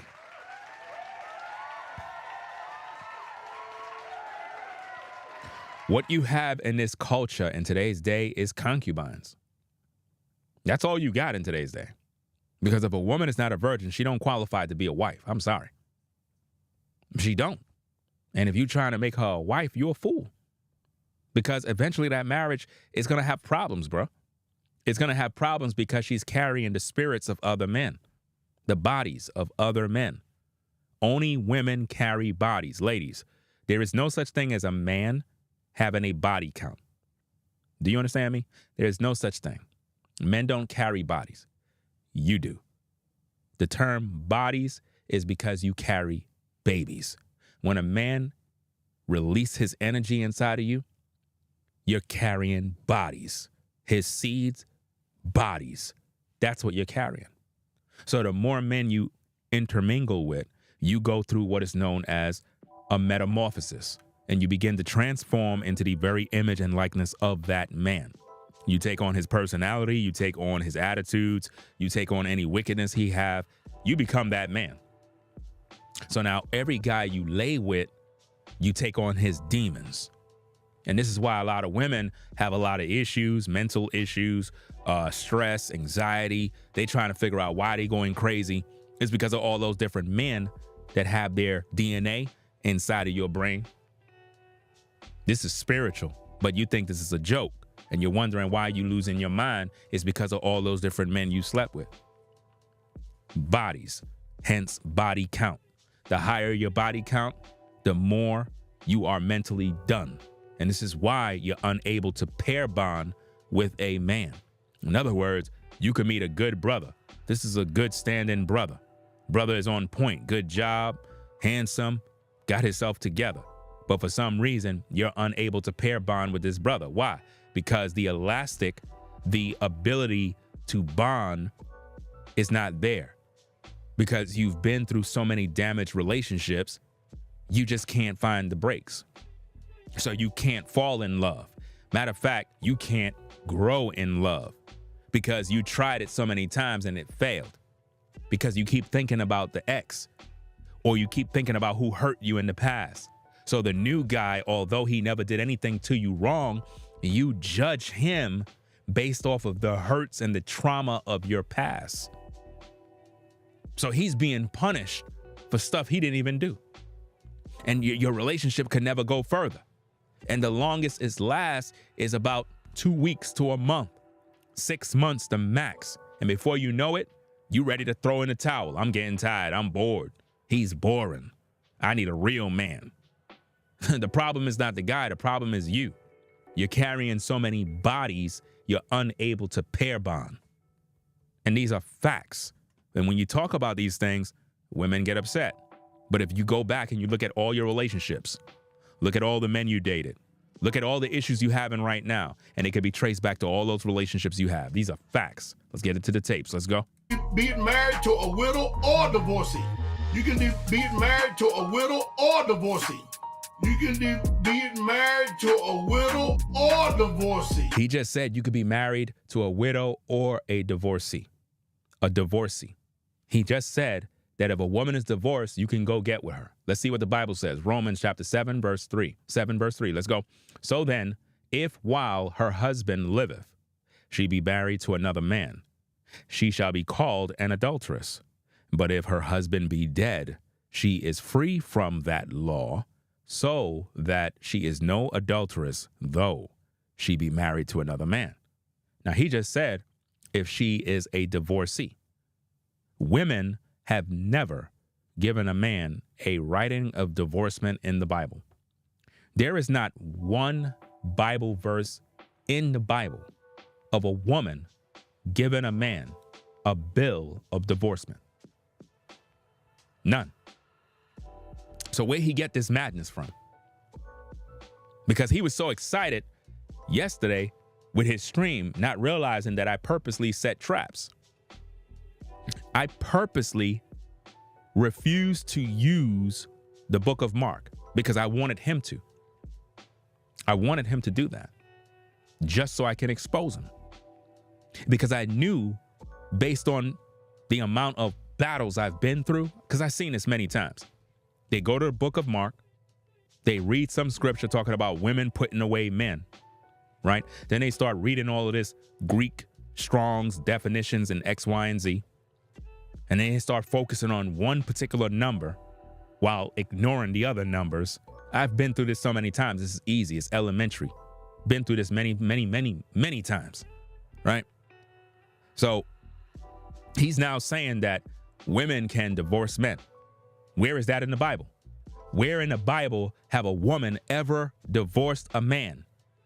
Because women in the Bible depended on a man. A man put a woman out of his house. For him to say that women in the biblical days put men away, is to say that a woman handed a man a bill of divorcement and kicked a man out her house. No woman had any fucking house of her own. She was under the roof of a man. Do you understand me? No woman have ever given a man a bill of divorcement and said, I'm divorcing you. There's no scriptures. So where's he getting this baloney from? Who's telling him this? Because he really believed he's on to something. Because he took a verse that he believed is from God. Out of the mouth of 2 or 3 witnesses, every word shall be established. That's why I never used the book of Mark. Because I knew he was going to fall in that trap. I knew he was going to go there. Because I've been through this already. This is chess, not checkers. Checkmate. We're going to review that entire video. Because it gets really crazy. But I just want to give you a little understanding of where we're going to go later on. Let's get to the tapes. Let's go. Or divorcee. Or divorcee. Or divorcee. How many of you are married to widows? Then shut the hell up.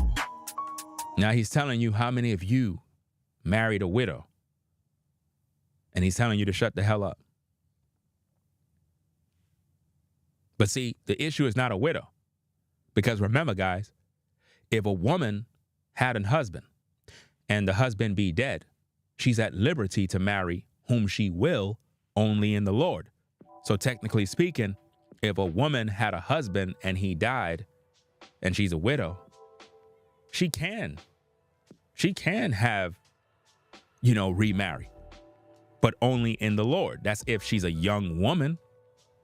If she's young and she's still able to produce, then yeah, she can remarry. But if she's an older woman, I mean, it's no purpose for her to marry.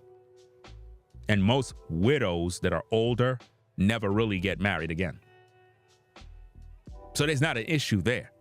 The issue is what he says after that, because he's using widow as a way to project whatever he feel on you to shame you. But what he really want to say is this.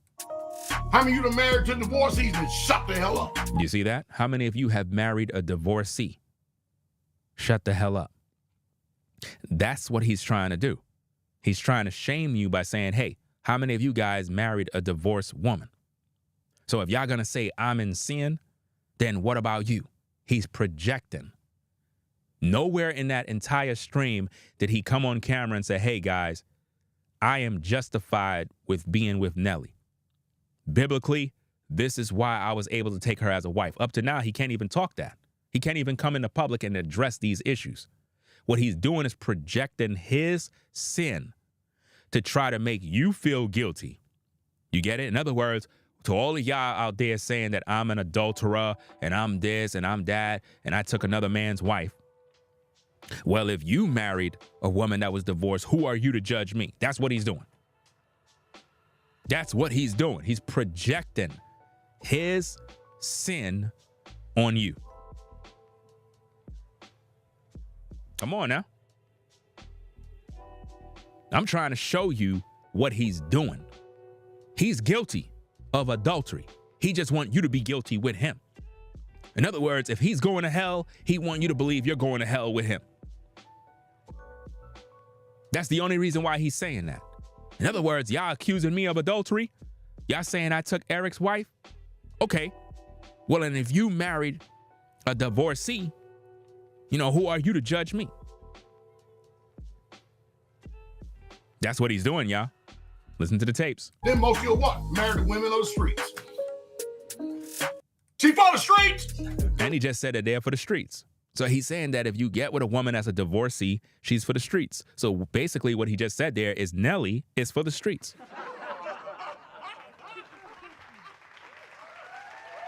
His own words. Not only is Nelly for the streets, but Bree, Kabeer's wife, is for the streets. So I want to ask Kabeer a question. Kabeer, how do you feel about P.Diddy Dowell saying that your wife, who you married, is a harlot? How do you feel about that? Do you care to make a video about that? Like, how does Kabeer feel knowing that his own pastor said his wife is a harlot and for the streets? This is what he said. These are his words, fam. I ain't make nothing up. These are all his words that I'm playing. Divorcee. Or divorcee. How many of you are married to widows? Then shut the hell up. How many of you are married to divorcees? Then shut the hell up. Then most of you are what? Married to women on the streets. She for the streets. Wow.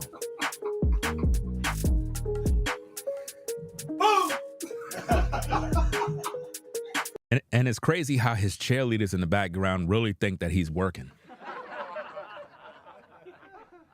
The man is stone drunk, and everybody in the background is just cheerleading him on. And he's embarrassing himself because nothing he said had any sense of understanding. And again, this is the same guy, ladies and gentlemen, who said he never read the Bible. This is the same guy. Listen to this. In case you're joining in, this is P.Diddy Dowell. Let me get the audio because we're going to be doing another stream later on. And I want you to hear this from his own words. P.Diddy Dowell, a pastor who claimed he'd been preaching for over 30 plus years, have never read the entire Bible. Listen to his words. I had people always ask me, one of the first questions that Elder Kabeer asked me was, how many times you read the Bible? The whole Bible. I said, not once. You know, some people will get started Genesis and read the whole Bible. Elder Kabeer, how many times you read the Bible? I think he said 3 or 4 times.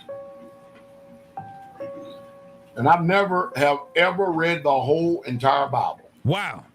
There are probably many, many passages in the scriptures I've never even read before in my life. He said there's many passages and so in the Bible that he never, so up to this day, there's things in the book he never read, guys.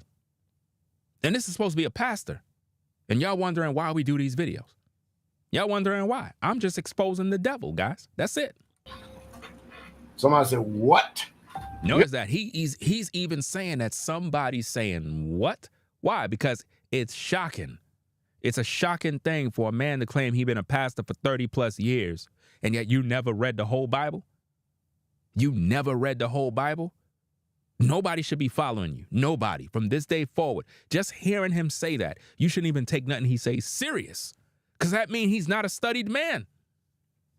He's not a studied man, guys. He proven it by his own words. Listen, I told you, I'm playing chess. I'm not playing checkers, bro. I got receipts for days. This man said he never read the Bible, bro. I had people always ask me, one of the first questions that Elder Kabeer. Let me see if I could do this, fam, because like I said, I'm going to be playing this in my next stream. Let me put it on the screen so that you can see it for yourself, because y'all probably wondering, man, you probably edit that together, bro. Let me put it on the screen. Let me put it on the screen for you, because I want y'all to see that for yourselves. Y'all want to clip it. You want to make a video with it, or whatever the case is. I'll give you that tape. That way you can do what you got to do. So let me do this real quick. Hold on. Let me set this up over here, right? Let me do this. Let me go on this screen here. Okay. Take this off, so the audio. All right. Let's see. All right. because this is going to be the next. I have stream. people always ask me, So, let me do this. Take that there. All right. Let me get the volume on.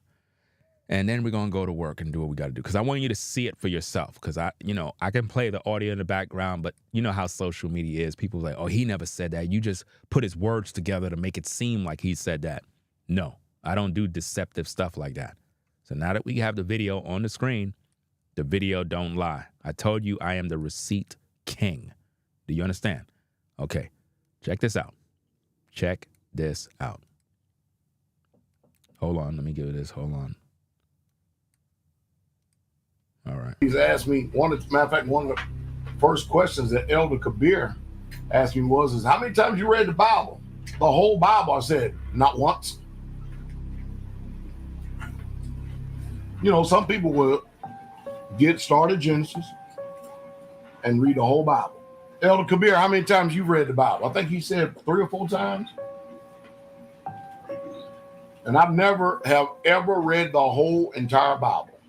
And again, for those that are on the Ringo TV Raw channel, we are streaming on the Ringo TV Reactions channel. So make sure you're over there as well if you want to see the footage and everything else. Let's go. There are probably many, many passages in the scriptures I've never even read before in my life. Somebody said, what? Yeah, for real. Wow. Come on, y'all. Y'all can't see this? If this is not telling, I don't know what else to say, guys. This man literally said that he never read the Bible, not once. Never.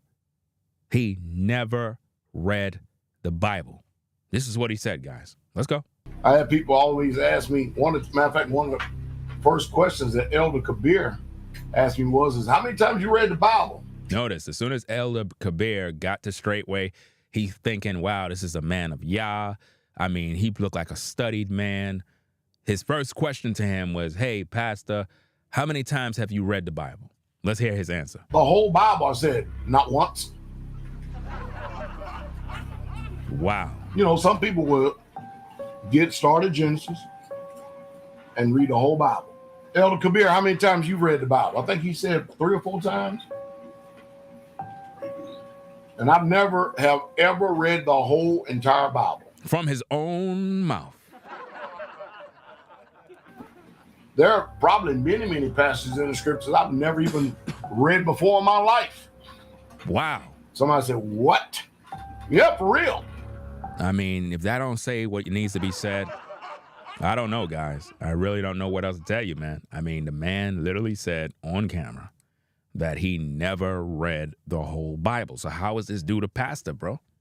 Like, how is this guy even able to teach anybody anything and lead people if he never even read the whole book? So how is he teaching you the law, statutes, and commandments? How is he leading you into thus saith the Most High if you don't even know what it says? This proves he picks and chooses what he wants to believe. This proves that he's really not a studied man. 30 years and you ain't never read the whole Bible? Then certainly you ain't in this truth. Certainly you're not. This is crazy, man. Absolutely crazy. But let's get to the tapes. And you act like you got some sanctified thing like hell. So anyway, I was going to Pastor Dowell's house. I was working on something, and Bree was in there, and she was there buying some stuff from Mother Carol, right? They were buying some products from Mother Carol because she sells like, face sting and, cream and all these natural stuff. So I saw her, she caught my eyes, and, we just had a small conversation, just, nothing major. But she caught my eyes. I mean, she obviously she was a beautiful woman. So I remember going to Pastor Dowell and said, who's that sister? And he went to Pastor Dowell saying, who's that sister? The man was thirsty. Again, you got to go find my other live streams where we were cooking Kabeer. The man went to the church and was thirsty. I'm talking about thirsty, thirsty, thirsty. He was literally hunting a wife. He was like, is this one good? Nah, she's not good. Is that one good? Nah, she's not a virgin. This one didn't work out. Where he was just searching all throughout Straitway till he finally found Bree. He was like, yo, I'll take it. I'll get with her. And then P.Diddy Dowell was like, yo, you could get with her, bro. but hey, you know what I mean? She's not a virgin. He was like, look, I don't care. I've been here all this time. I need some vajayjay. It's crazy stuff, man, but this is what goes down with these guys, man. They be thirsty, man. I said, is she available? And Pastor Dowell had a look on his face that he was like, like he kind of like had a, you know, like that's a potential. Like from the front, I'm like, yes, finally. He said, but she's not. He said, but she's not a virgin. I'm like, yes, finally. He said, but she's not. He said, but she's not a virgin. She's not a virgin. That's what he told her.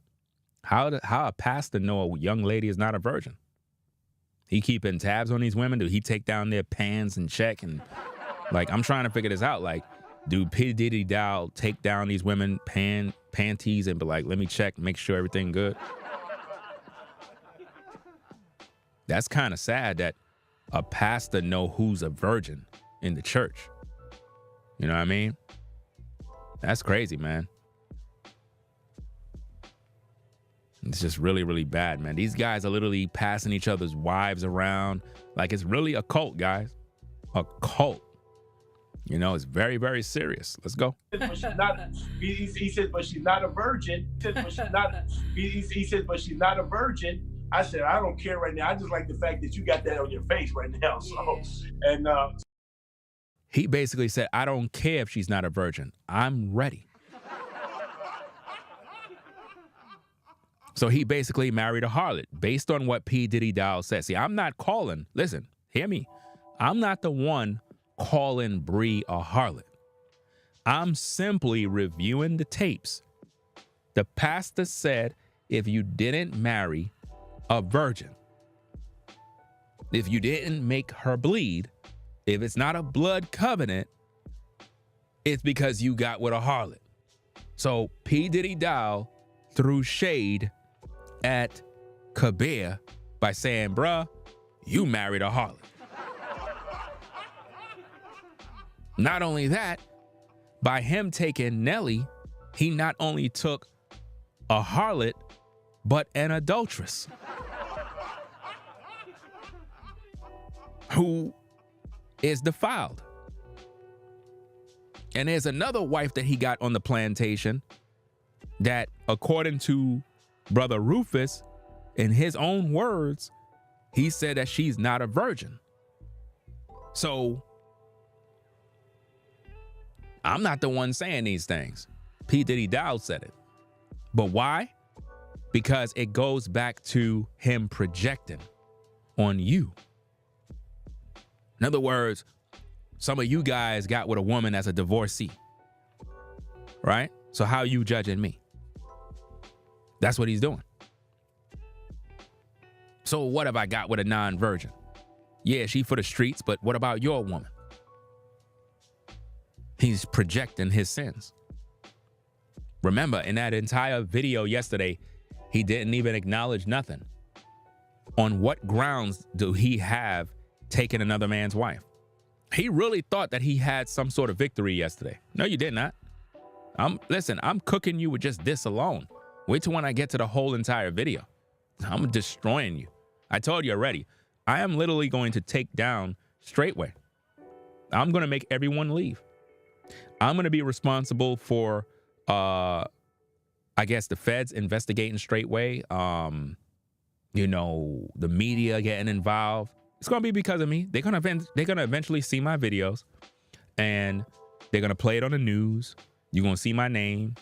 And they're going to want to know what's going on. You know, is there sex trafficking going on? Because think about this, guys.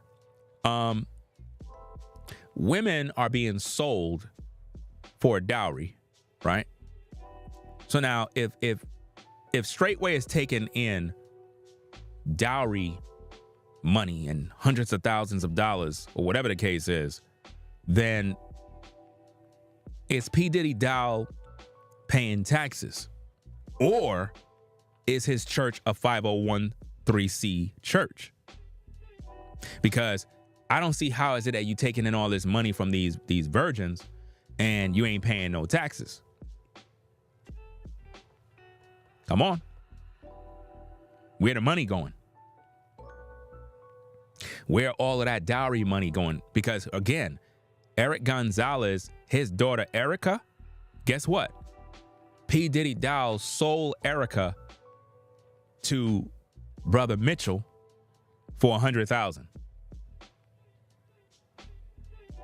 And he took the dowry. Dowell. Make that make sense. Totally excluded the father. But they claim they're commandment keepers in terms of honoring your mother and your father. They don't honor anything. There's no honor. Dowell is fucking another man's wife, y'all. Illegally, he took another man's wife, made that woman divorce him, and then said at the end of his video that if a woman give the divorce papers to a man and a man sign it, then it's the man who put his wife away. That's bullshit. That's a lie. That don't even make sense. Because if I'm with a woman and she come to me and say, hey, I'm done, I don't want this relationship no more, I want a divorce, and she's adamant about getting a divorce, I'm like, look, I ain't trying to divorce, I ain't doing this, I'm not doing nothing. Just because I don't want doesn't mean that she's gonna agree with me. She don't want to be with me no more. So now if she's filing for this divorce, what could I do? I can't do nothing. So for him to say that if you sign the paper, that it's you who put her away, that's crazy. That's crazy. That don't make no sense. You know? So I don't know if sex trafficking is going on at Straitway. I don't know what's going on. All I know is that you have a lot of these young ladies that are there. There's no understanding of how they got there. How did Bree get to Straitway? Did she take a bus and just end up there? Who and why P.Diddy Dowell said Kabeer have to go talk to Pastor Corey if he want to make her a wife? Who the fuck gave Corey authority over a young lady that's not his daughter? What are they doing over there with these young ladies? Where another man who is not her biological father had ownership of her. So did Kabeer pay Pastor Corey a dowry or some sort of money for her? What was the arrangement? Because they never made no arrangements with Bree's father. They never made no arrangements. He never even came to the wedding. I'm telling you, man, it's very, very sick stuff, y'all. Let's get back to the tapes. So I was okay with that, but Pastor Dowell felt really good about her. He said, well, you need to talk to Pastor Corey. Because, you know, we don't go up to sisters in this. So just so you know how the tradition is here, we don't go up to a sister. We always go to her father. If there's not a father in place, we go to the head of assembly. In this case, the head of the assembly that she was a part of is a pastor. Where in the Bible it says go to the head of the assembly? Where is that? Go to the head of the assembly. Where's the scripture? You're supposed to go to the father. What are you talking about? Look, they just make up new rules as they go. They just make stuff up as they go, guys. So I was gonna make my way to Pastor Corey. So I'm looking for Pastor Corey. I finally find him, but he was talking to some of the brothers at the feast, and so I'm sitting there waiting, trying to get to him to be able to ask about Sister Bree to get more intel. Now keep in mind, guys, this is supposed to be the wedding ceremony of Kabeer and Bree.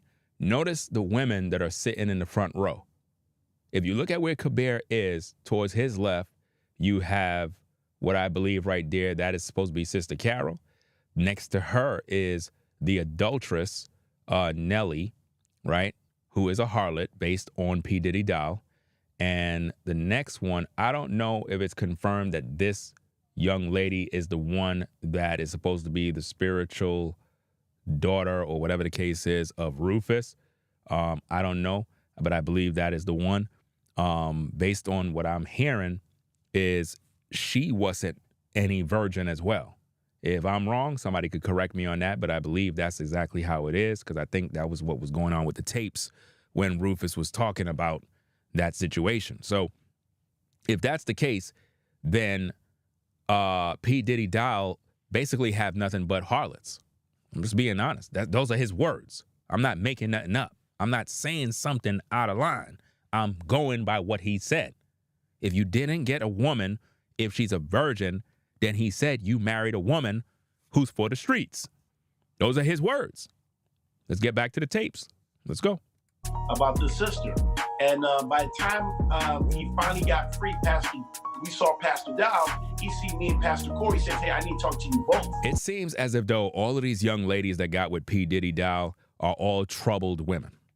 Because again, we got another video that we're going to be doing of alleged abuse at Straitway. It is alleged that P. Diddy Dowell was very abusive towards, hear this guys, towards his third wife, right? Based on the testimony that Brother Rufus shared, right? Based on that testimony, it is said that that particular young lady was, I guess, dealing with Dowell in some sort of capacity, and the other two wives found out about it, and basically it was one big issue, and Dowell basically told Rufus, "Hey, take her back, get her out of here." Like he didn't want to have nothing to do with her. He was very wicked towards her. You know what I mean? We're talking about Dowell was abusive towards this young lady, but for some reason, she wanted to go back with him. You know what I mean? Rufus said something along the lines that she had a lot of love for him and X, Y, and Z. But the thing that captures my understanding is the fact that based on the tapes, we're going to review those tapes as well, it appears as if though the young lady had a lot of issues and needed to be repaired, or I guess had to undergo she had a lot of trauma and a lot of things from the past. Based on the tapes, I'm not making nothing up. You know what I mean? So when I look at stuff like that, what I'm seeing is a troubled young lady who looked at Dowell as some sort of father figure.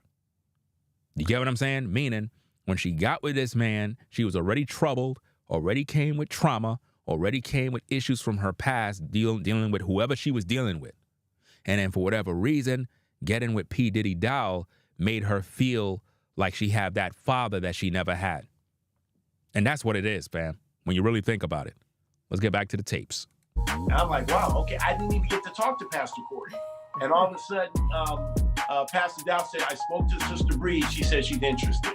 How could Pastor Dowell speak to Bree and she said she's interested? No, it's not that she said she's interested. P. Diddy Dowell wanted to secure the bag. Remember, Kabeer is supposed to be a former NFL player, so you know he got some bread, right? He got some bread. So basically what P. Diddy Dowell said is, "Hey, let me get one of my harlots, one of my Straitway Harlots," right? And he got with her real quick and was like, "Look, HOE, you know, I'm just keeping it a bean." You know what I mean? He pulled her in the room and was like, "Look, this particular guy right here, you gotta be his wife." You know what I'm saying? He got money. He's gonna come to the cult. He's gonna make us he's gonna make us rich. You know what I'm saying? Now I'm having my humor and my laughter tracks, but you gotta understand exactly what's going on here.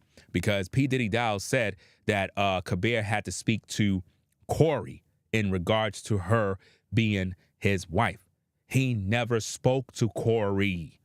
He said it on video. "I never spoke to Corey."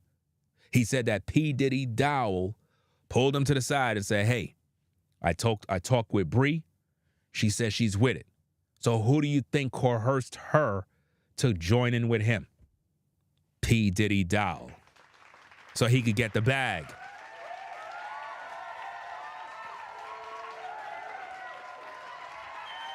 It's so that he could get the bag, because obviously Kabeer is a fucking loser. You could look at this guy and you could see that he's not really smart upstairs. You could tell that he's like one of them kind of guys. You know what I mean? Like, he got money, came out of the NFL. You could see that he's like, he just needs somebody to tell him what to do. You know what I mean? And there was somebody that talked about that. I forgot who said that. Somebody said that somewhere. I don't know who said that. Somebody said that, man. Let me see. I know I seen a video where I'm not sure exactly who it was. If I know their name, I give them their credit. But they said something along. All right, let me just put it like this.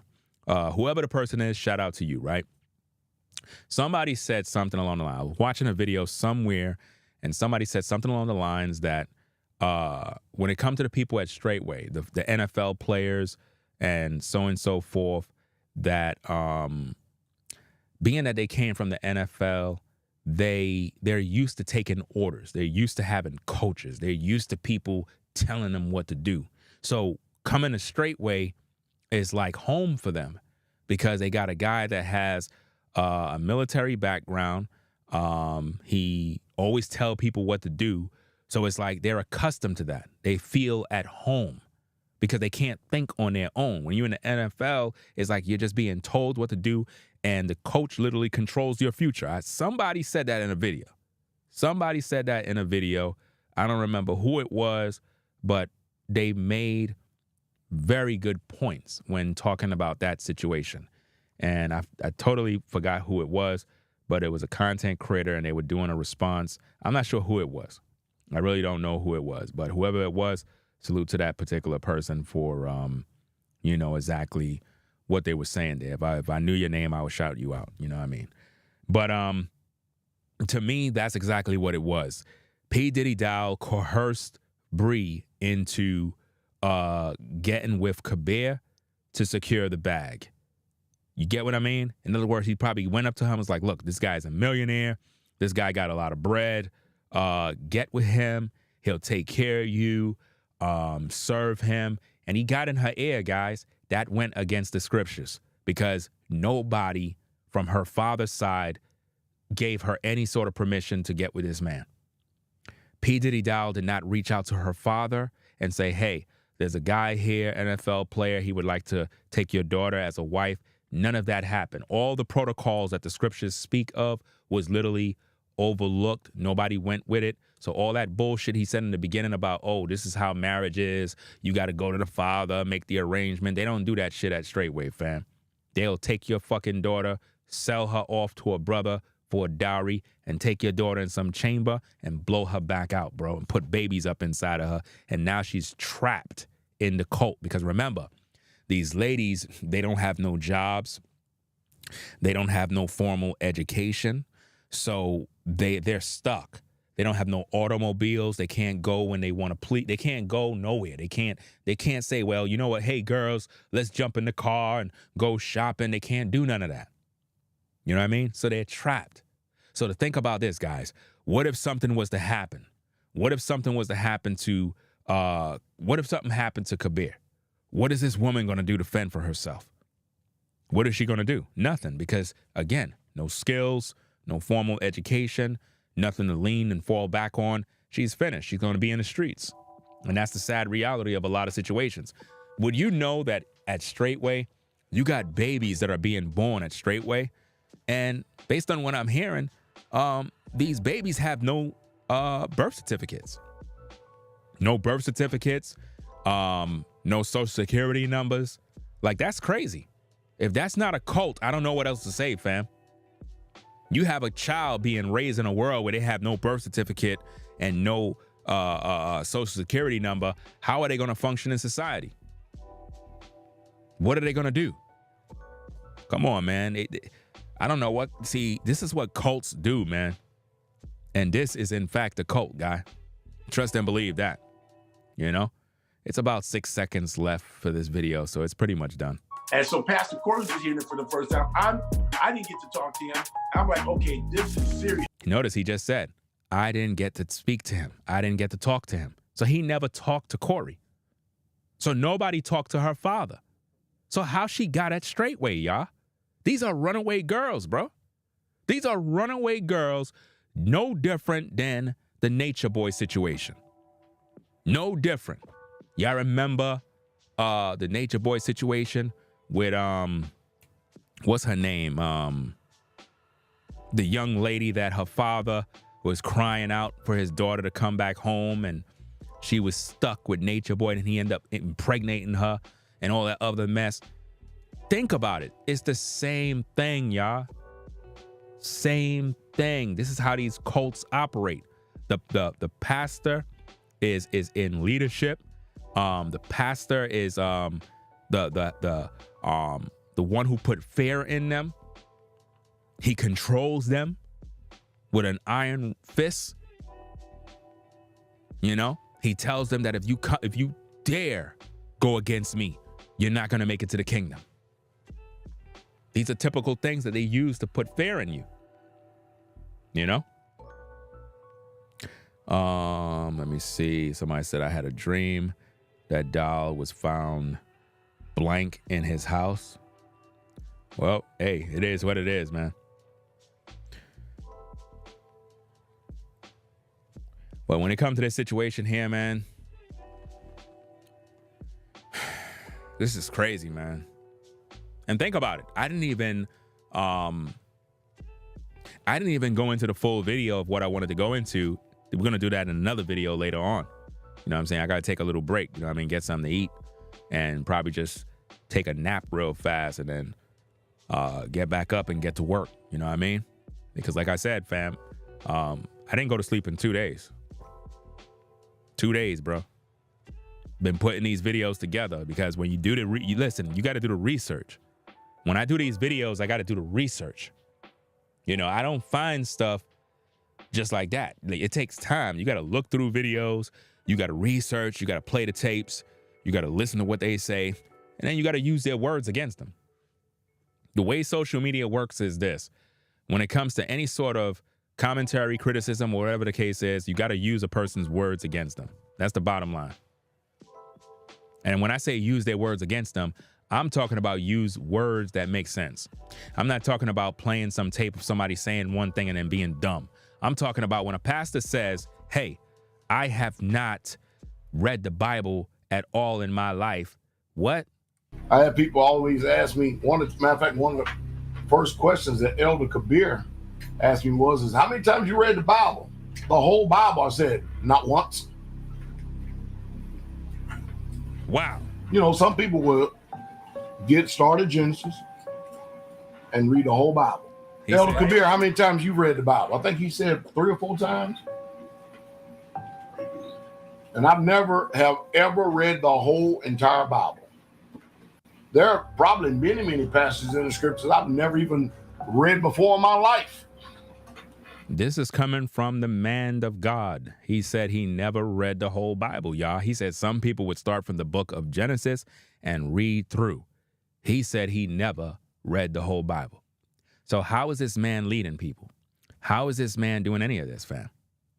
How is he even trying to make a sermon if he don't even know what's going on? This proves that this particular man picks parts of the Bible, runs with it, and he learned from other people because he's not studying. I'm shocked that he even have a video up that have this receipt. I'm shocked that he would even have tapes like this online. Somebody said, what? Yeah, for real. That's crazy, man. He never read the Bible, guys. Pastor P.Diddy Dowell have never read the whole Bible. And he claimed that he'd been a pastor for 30 years. 30 years. 30 years. Now think about that. 60 some odd books. He ain't read none.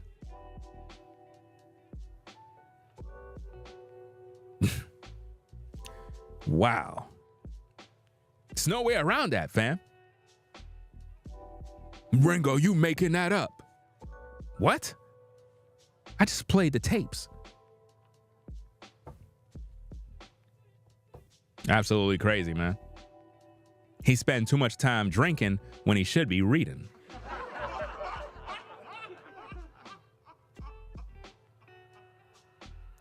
So, hey, guys, we're going to get up on out of here. What I'm going to do is if you supported the Cash App, I'm going to respond to that and shout out the Cash Apps when I do my next stream. I am really tired.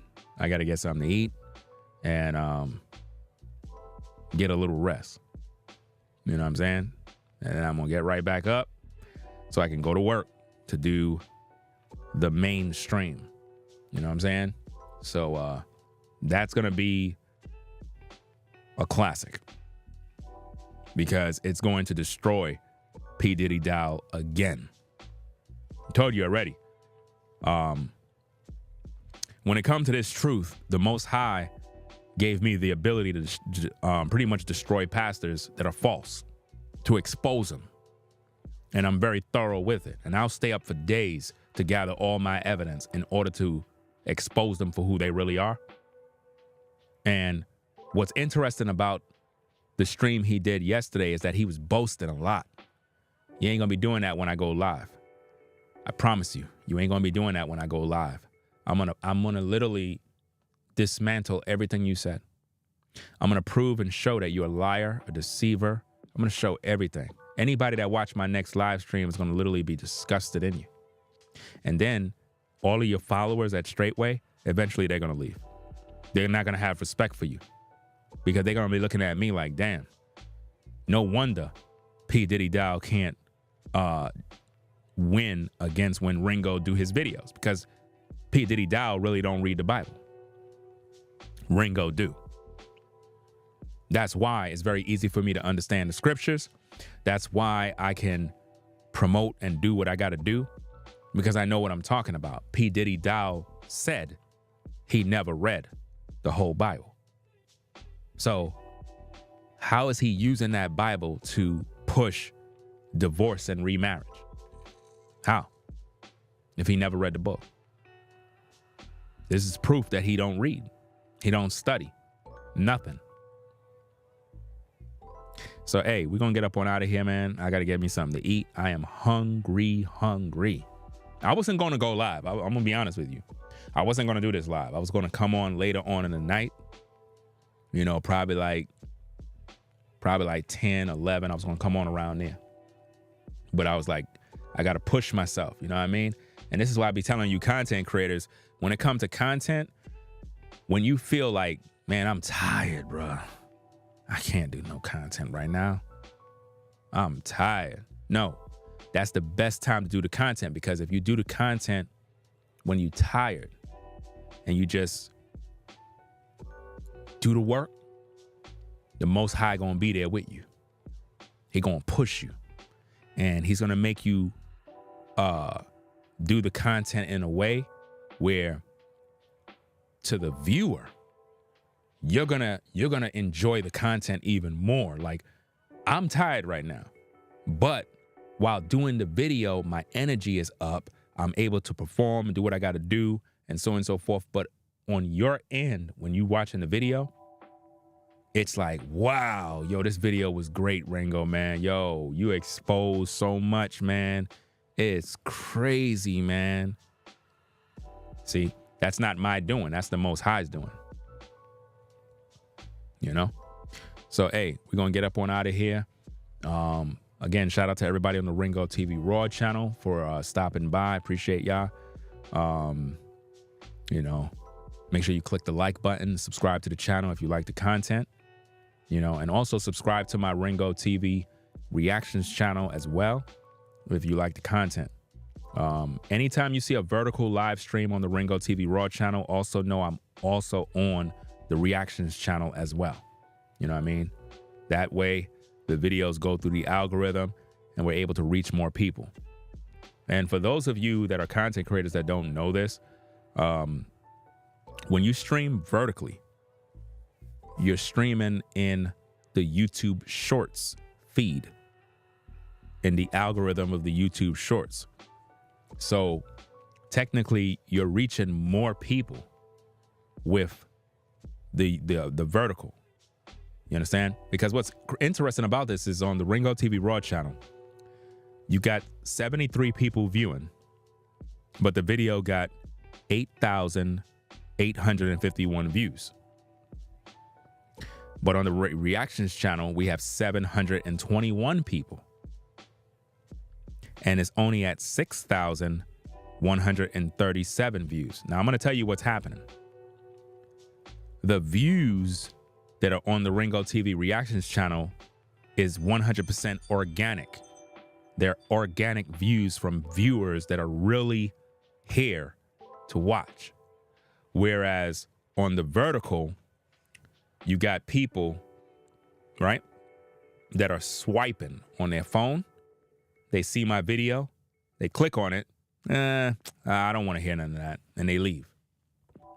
But it counts as a view.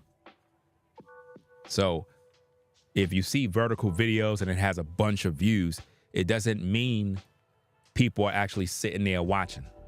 Because when I look at the analytics, it says on the Ringo TV Raw channel, the average viewer duration, hear this, 1 minute and 20 seconds.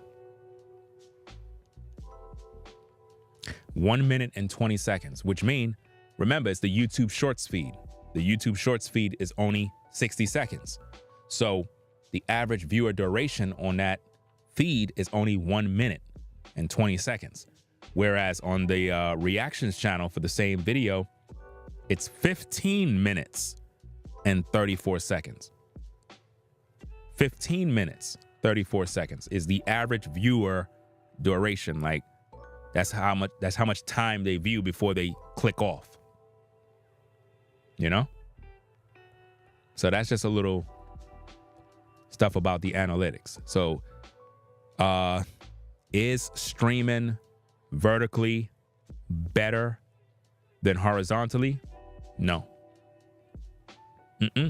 You might get more views, but those views don't really pay off.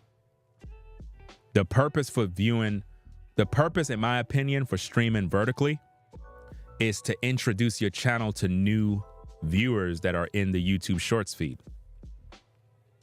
Because they'll see me live and they'll click on it, be like, what's going on over here? And it's like they just learned about my channel. They might end up clicking on it and be like, oh, snap, this guy seems cool. Let me subscribe. That's how it works. You know?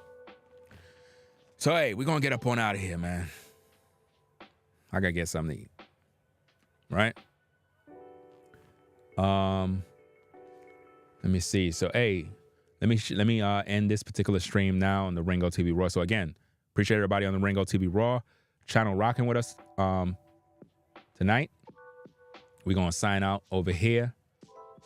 Come on over to the reactions channel so I can give my final words. So I'm going to close out over here, right? So peace to everybody on the Ringo TV Raw channel, right? So let's close that out. All right. Okay, so now my final words on this situation.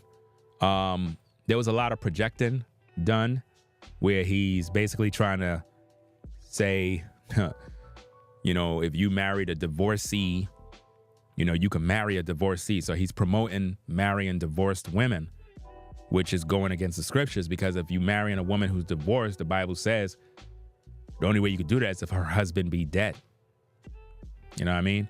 So this is why, guys, when it comes to dating, relationships in today's day, bro, you really got to know where you at, man. You really got to know where you at, man, because a lot of us guys, man, we getting into these adulterous affairs. We taking women in that she's still married to her husband, bro, and you there trying to build families and have kids and all sorts. Yo, it's really sick, man. Like, ignorantly, we are setting ourselves up for damnation. You know?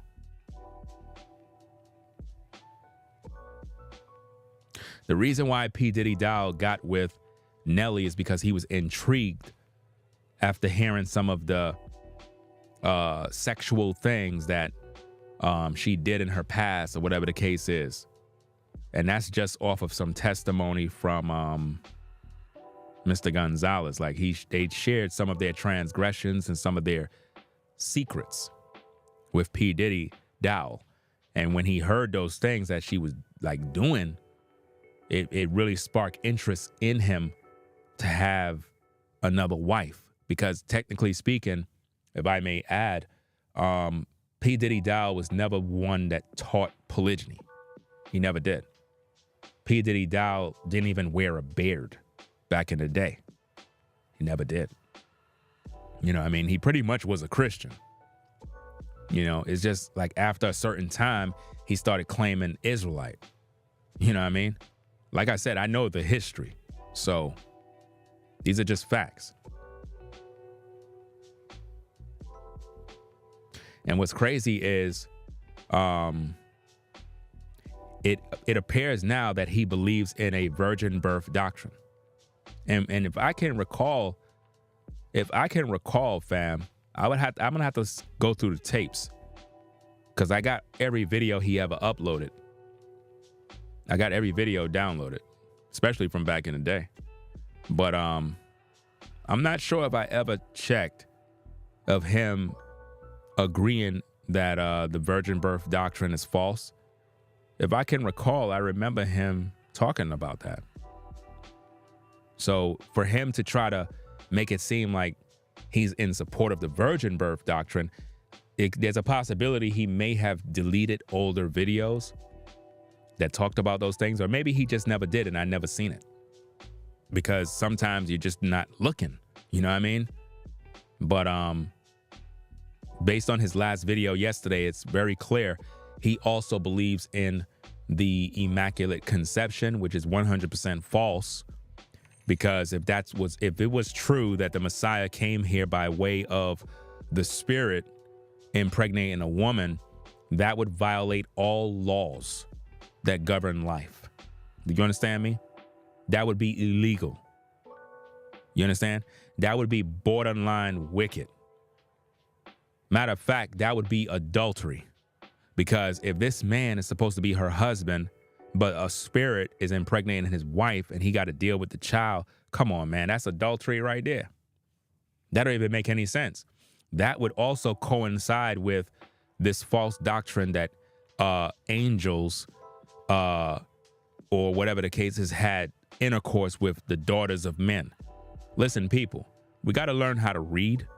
I'm sure y'all probably heard of such doctrine of, well, you know, giants, these angels came and slept with the daughters of men and produced giants. It's a fucking lie, man. People got to learn how to read, man. Like, seriously, people lack education.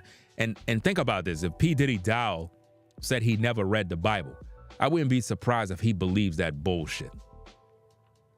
How could an angel come down and have sex with a woman and get her pregnant to the point where she can produce giants? You got to be a fucking idiot to believe that. So you telling me that angels produce sperm? Are you telling me that angels produce sperm? Is that what you're saying? That angels produce the DNA that can impregnate a woman. So angels are having babies now in heaven.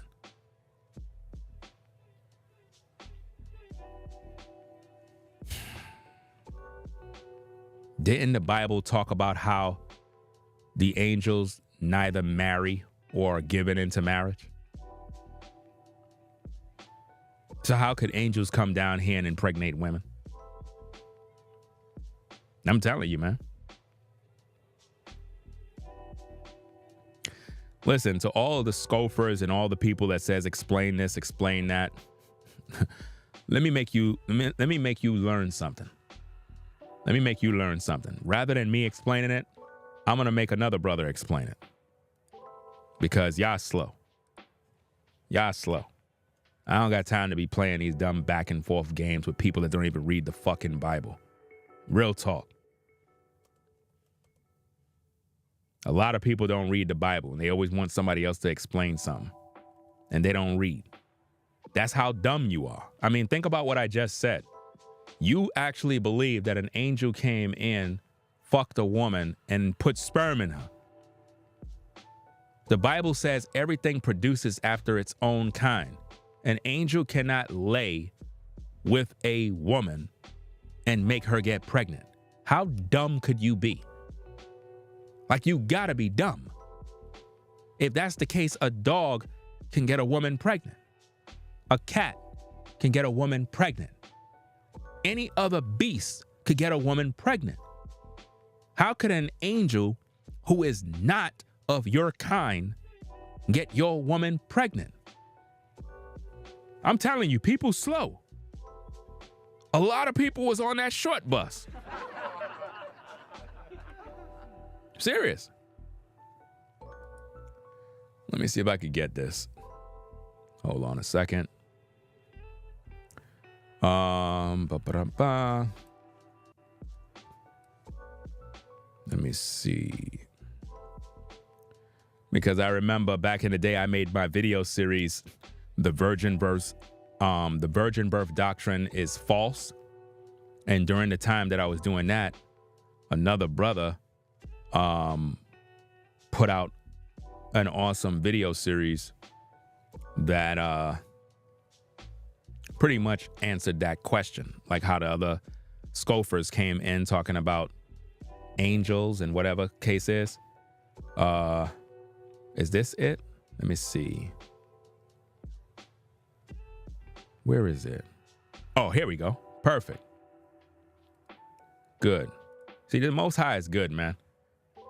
And I don't know where this brother is because he haven't been on YouTube in years. But for all the scoffers that want to know about angels and did angels sleep with the daughters of men, go here. Go to that link right there. Watch this brother's video series. It's a 3-part video series, right? Let me see if I can do this real quick. Hold on a second. Wait a minute. Did I don't know if I gave part 1. Let me delete this. Hold on.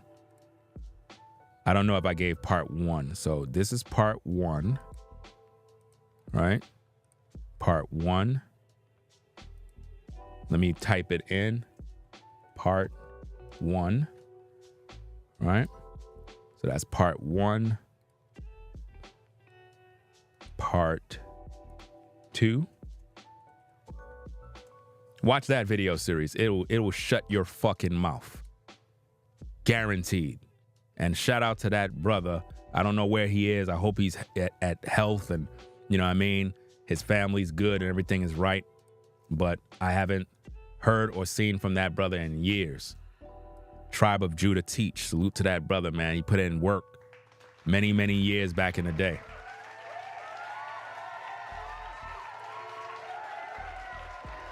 You know what I'm saying? He put in excellent work and he's an ultra super talented musician. He have a channel called Tribe of Judah Music. Some of the best Israelite music on YouTube, right? Classic music the brother produced. So salute to that brother, man.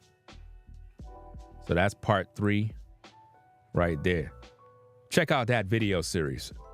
And I guarantee you, you ain't gonna be believing that nonsense no more. Look at the view count on his videos. I'm telling you, back in the days, the brothers used to get major views with this work. You know what I mean? Back in the days, my Ringo for Life channel, I used to get hundreds of thousands of views every video I post.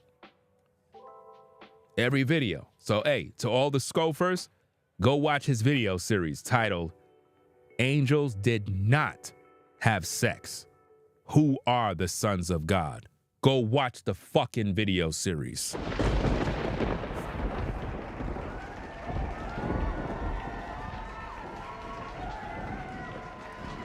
That whole doctrine of angels sleeping with women is false. 100%. Go watch it. I guarantee you won't. You're not going to go watch it. You're not going to go watch it. You'll just sit there and say, you're wrong, you're wrong. You're not even going to go watch it. This is what I mean, people. They won't go watch the material. They would just rather say, you're wrong. I'm not going to waste my time.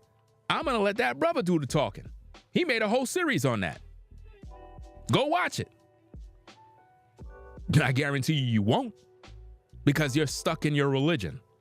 Any man who believed that angels slept with a woman and got her pregnant and produced giants is a fucking idiot. You're an idiot. There's no way around it. You got to be a fool.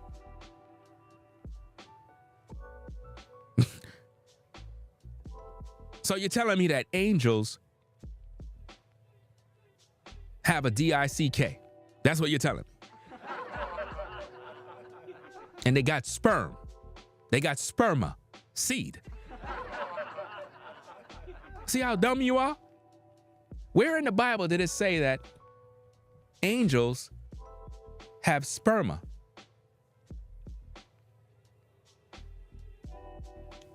Guys, remember, P.Diddy Dowell said he never read the Bible. A lot of these people that believe these false doctrines, they never read the Bible. I'm telling you, they never did. They just like to believe what they want because they read a Bible verse that they just don't understand. Why? Because they don't know how to read. Serious. You know? It's absolutely sad. And again, you'll see people coming in the chat, they'll say this, they'll say that, but is any of them going to go watch that video series I post? Nope. None of them are going to go watch the video series. This is why you don't waste your time with scoffers and idiots, because they quote scriptures that they don't understand. They're not reading. They never read the book. They quote scripture. Ladies and gentlemen, Pastor P.Diddy Dowell said he never read the whole Bible. People that you see quoting Bible verses, that's all they do. They never read the book. All they do is find a verse and they run with it. They find a verse and they just run with that one verse. They don't read nothing else because they're dumb. I'm telling you, they don't read. Even though I gave them a 3-part video series, go watch the video series. They won't watch it. They just rather sit and argue. I don't got no time. I'm not wasting my time with them. So, hey, I'll catch y'all in the next stream. Peace and blessings to the mods in the chat, everybody in the building. I don't got no time to waste. Salute to Sean the Navigator in the building. Whatchamacallit? Any other mods in the building? Let me see. I don't know if there's anybody else in the building, but I got to get something to eat, fam. It is what it is, and I'm tired. So I'll catch y'all later on. We're going to go live again later on. All right, so y'all be safe. We don't got no time to play any games with the trolls or whatever the case is. Just let them believe whatever they want to believe. You know what I mean? I don't got time. You know, readers are leaders.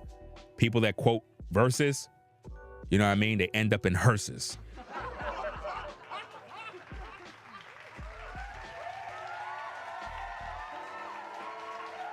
Readers are leaders. People that quote one verse ends up in a hearse.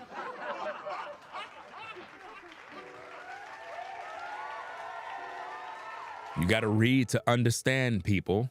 Read to understand. You cannot read a Bible verse and run with it. You don't do stuff like that. You got to read to understand. It's just like in the Bible, Christians have came up with this thing talking about, well, there's a prophecy about the virgin birth in the book of Isaiah. I believe it's chapter 7, verse 14 or something along those lines. Nope. That prophecy was about Isaiah's own child being born. I've already proven this in my virgin birth series. My virgin birth exposed video prove all of this. It was the best video I've done back in the day, bro. It got all the Christians upset. The prophecy from I believe it's Isaiah chapter 7 verse 14 was about Isaiah's own wife bringing forth a child. I've exposed this years and years ago, fam. The Christians came at me with their swords. They were upset.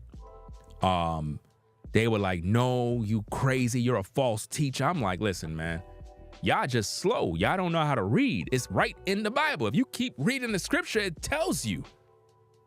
If you keep reading it, it tells you about, oh, it's a dual prophecy. The Messiah came from the seed line of David, bro. He ain't come by way of some, out of the blue somewhere, because that would go against the genealogy. He came from the seed line of David. If he didn't come by way of seed, bro, then we got an alien with us. Keep that in mind, man. If the Messiah didn't come by way of the door, then he's a thief and a robber. Isn't that what the Bible says? The Bible says if a man don't come by way of the door, but another way, he's a thief and a robber. See, you got to know what the Bible say. So to say he came by way of some immaculate conception, that would make him a thief and a robber. Not only that, that would make him a demigod. That would mean that he can't really relate to us because he got the advantage. Right? Didn't it say that he sprang from Judah? How could he do that if he have no origin of seed? Learn how to read, people. Please. Let's stop the religion and read. See, when you don't read the whole Bible, that's why you fall in deception.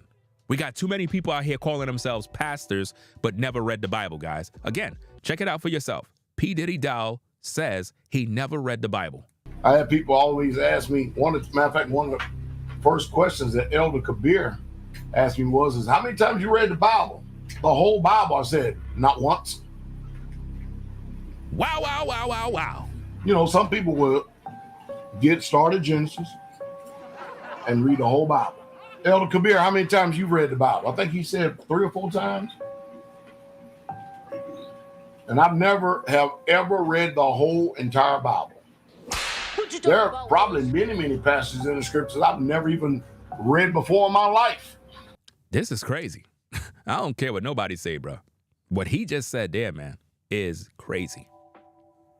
I would have never, listen, I would have never got on YouTube and said that, bro. As a pastor of 30 years, and you just said you never read the whole Bible, bro. Then that's just to say, like, damn, think about how many things he just don't know. Imagine he don't know it, but yet if I speak on it, he'll try to argue against it. This is why you have people that argue against you when you speak the truth. It's because they never read the book. They never read the book, guys. You know? They never read the book.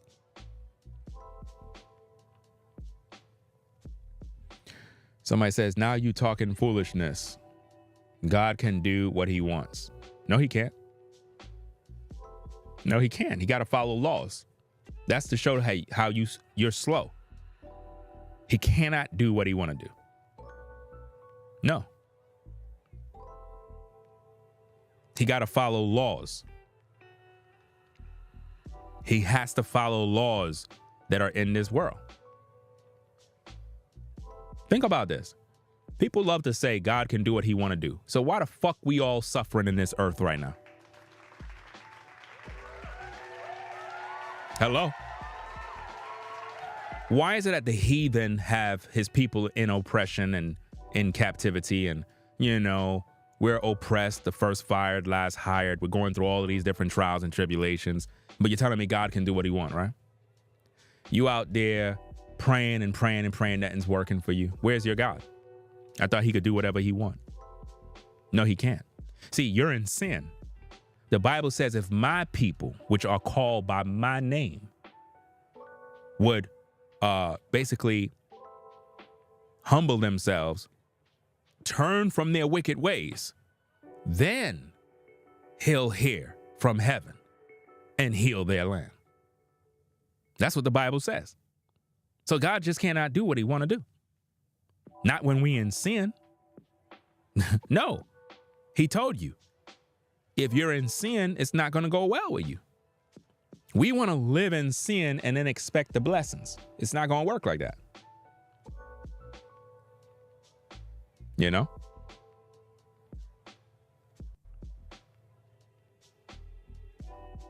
If my people, which are called by my name, right, would humble themselves, turn from their wicked ways, then I'll hear from heaven and heal their land. How come he just couldn't heal their land? Because you got to turn from your wicked ways. And that's something we don't do. Whatever happened with all the people that wanted miracles? What did the Messiah say? O ye of little faith. O ye of little faith. If thou would saith unto this mountain, be thou removed, and shall not doubt in thine heart, you'll have whatever it is that you seek. But we don't have no faith. God can do anything he wants. Okay, whatever you say. Not even the devil could do whatever he wants. Did you get that? Not even the devil can do what he wants. You got to have fair in order for the devil to work. You know? You got to have fair.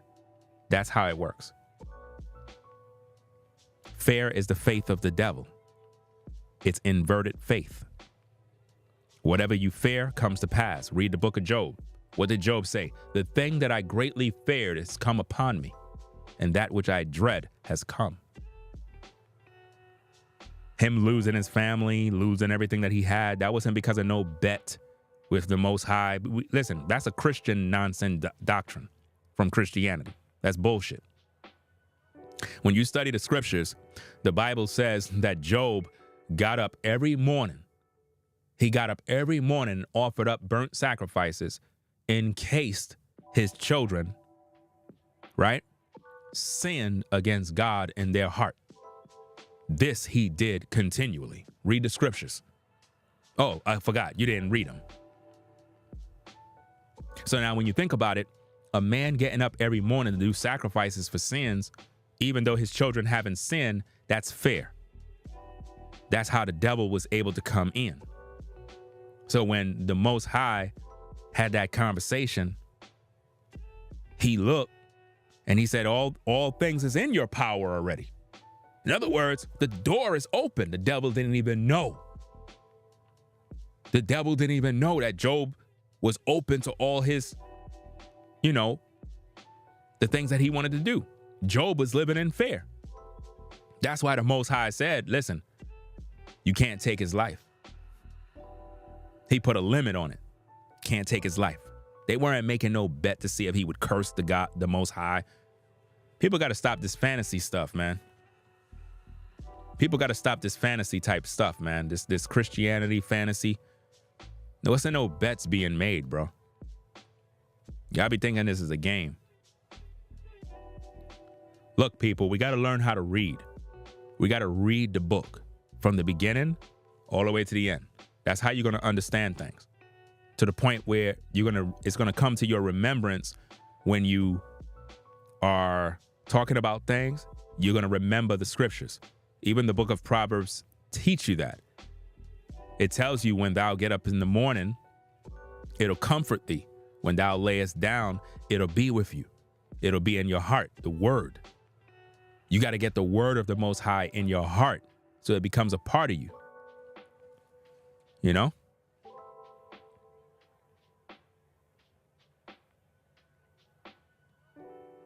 Yeah, Dowell is definitely listening and taking notes so that he can go and perfect his manipulation. He's not really a pastor, guys. He's an imposter. That's what he is. Not a pastor, an imposter. Not a pastor, an imposter. Any man that would come up and says, hey, I never read the whole Bible. That's a problem. You a pastor and you never, what? Nah. Can't do that, man.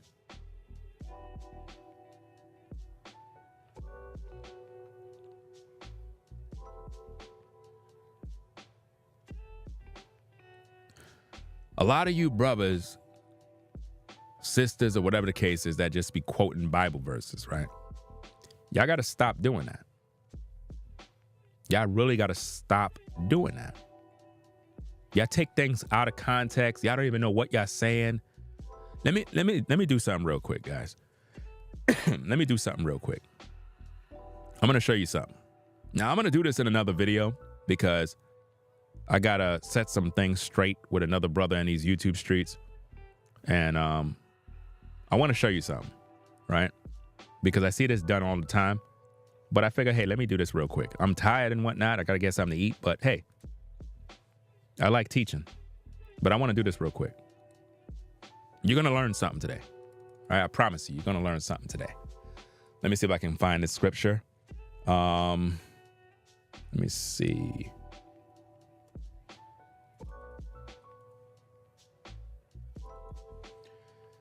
Okay. Book of Jeremiah. All right. Now, I'm going to show you something. Now, brothers in the truth use these scriptures all the time. I'm going to show you why you shouldn't. Right? I'm going to show you why you shouldn't. That is wrong, and we need to actually study, because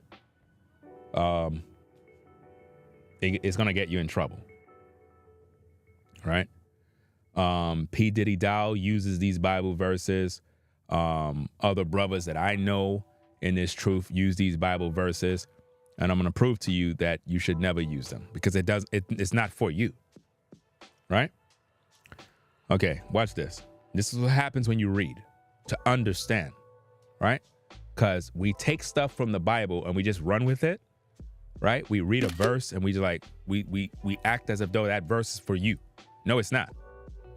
It's not for you, right? Shout out to Sean for the support. Said folks are filled with cognitive dissonance out here. Y'all are spirit-led. Y'all are emotionally changed. Read and study to show yourself approved. But that's something they don't do. They don't want to do that. They like to just go into the search engine and just find a verse that says what they like, and that they don't understand who is being spoken to. Now, watch this, guys. Y'all ready to learn? Watch this. Because I'm going to be doing a video with this as well. But I want you to see this. You hear this a lot. You hear people say stuff like, build ye houses and dwell therein, plant gardens and eat the fruit thereof, right? You hear this type of stuff all the time, right? When it comes to building communities and so forth. Listen, none of this have to do with us. None of that. None of that have to do with us. None of it. Want me to break it down for you? Okay, I'm glad you asked. Jeremiah chapter 29, verse 1 through 20. Now these are the words of the letter that Jeremiah the prophet sent from Jerusalem unto the residue of the elders, which were carried away. Who did he send this to? The residue of the elders. Who did he send this writings to? The residue of the elders.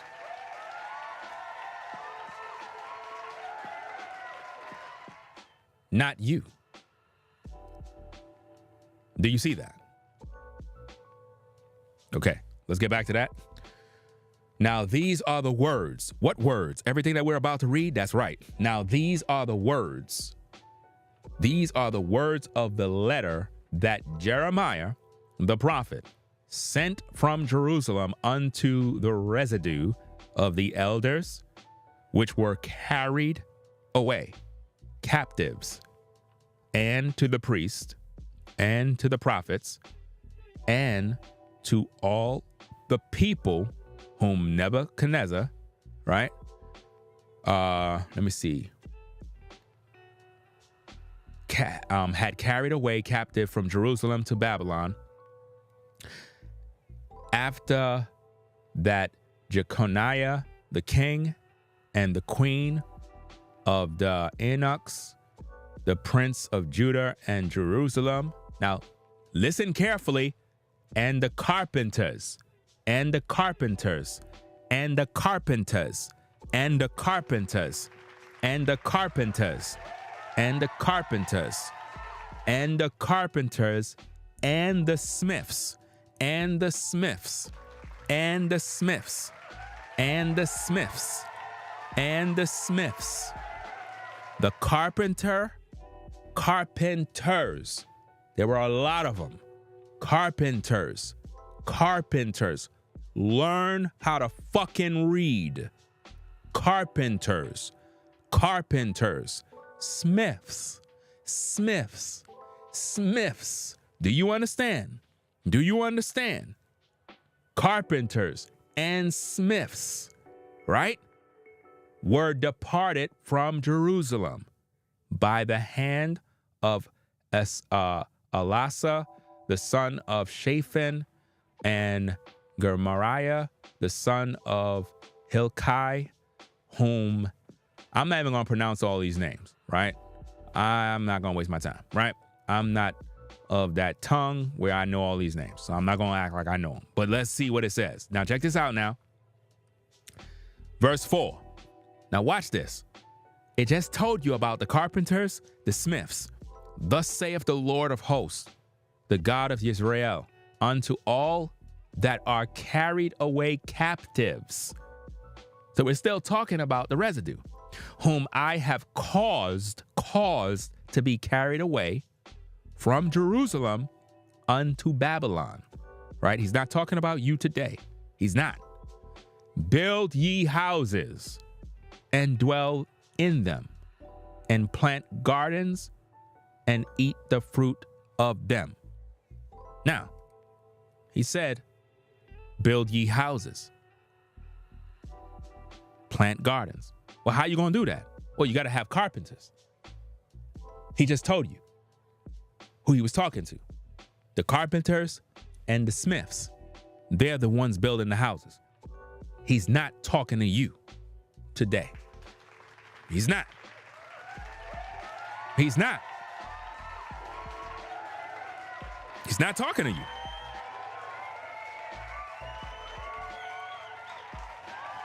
He's not talking to you. He's talking to them. Now watch. Because again, people quote scripture, but they don't read all the text. Build ye houses and dwell in them, and plant gardens and eat the fruit of them. Take ye wives and begot sons and daughters, and take wives for your sons, and give your daughters to husbands, that they may bear sons and daughters, that ye may be increased there, right? And not diminish.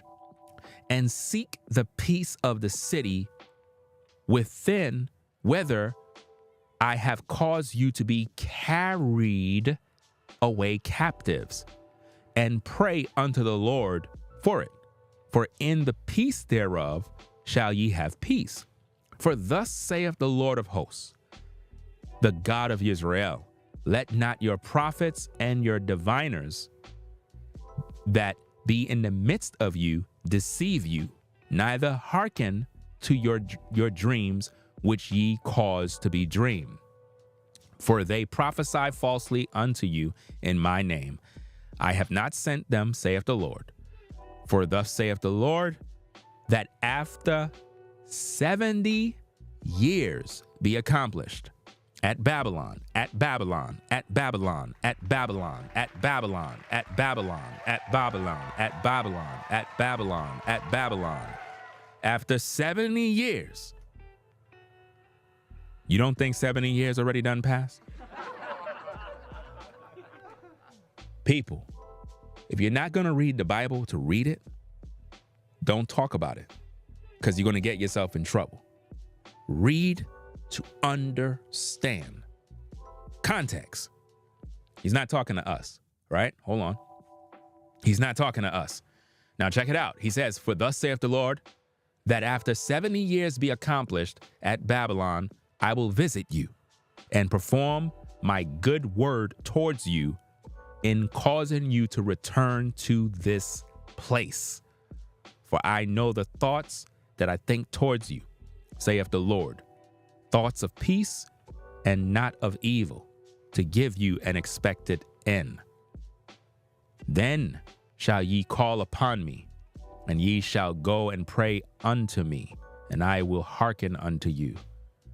And ye shall seek me and find me, when ye shall search for me with all your heart. Now, based on all of that, are these scriptures talking to you and me today? Absolutely not. Not talking to you. It's not.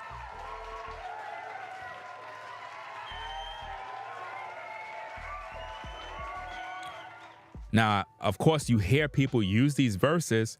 It sounds wonderful, but it's not talking to us. Because again, when it talks about build ye houses, do this, do that, that sounds nice. But when you read it, it tells you who's doing the building. Verse 2, and the carpenters and the smiths were departed from Jerusalem. They had carpenters and they had smiths with them. So they had skilled tradesmen that were there that know how to build houses. So if you don't have that in today's day, you ain't building anything. And that's just the facts. If you don't have the team that they had, because you have to think about this. If that was talking about us, right? Then guess what? If that was talking about us, then were we building houses during the transatlantic slave trade? Could we? Could we even try? No. When we was on plantations, could we go build our own houses and plant our own gardens? No. Can't do that. So it's not talking about us. Again, read to understand. You get it? In other words, you go to the beginning of Jeremiah, the first book, and you read and you go to understand who they're talking to, who the key players, context, who are the names, are they talking to you and me today? No, they're not. And this is where people get into deception, because they go into the book and they just quote a scripture, or they'll take a psalm and say, well, the psalm says this. Well, who the psalm is about? Is it about you? Is it talking to you? Well, I just kind of searched it because I use it to pray. Is it about you today? Well, I don't know. This is why we get in trouble, man, because we ain't reading. We just quote scriptures. We quote scriptures and we make it become what we want it to become. We didn't read the context. We don't know what's going on, and we end up making ourselves look crazy. You know? So, that's about it. That's about it, guys. I think I did enough here. You know? Now, that's not to say you can't build houses. You know what I'm saying? You could do it. That's not to discourage you. But that verse is abused. People abuse those verses. Those verses is not giving you a command today to go build houses and vineyards and all that stuff. No, it's not. Those verses were given to them to do that. If you want to do that today, that's on your own accord. That's not a commandment from the Most High. You know? So, hope you learned something, because there's a lot more you can learn if you actually read the book from the beginning all the way through, find out who's talking about who, and so forth, you know? Just like I said, with the so-called prophecy people claim, the prophecy of the coming of the Messiah, there's no prophecy of that. No. That prophecy was about Isaiah's own son. If you go and you read the book, it clearly tells you. It was his wife that was bringing forth the child. People don't know how to read, bro. People literally don't know how to read, bro.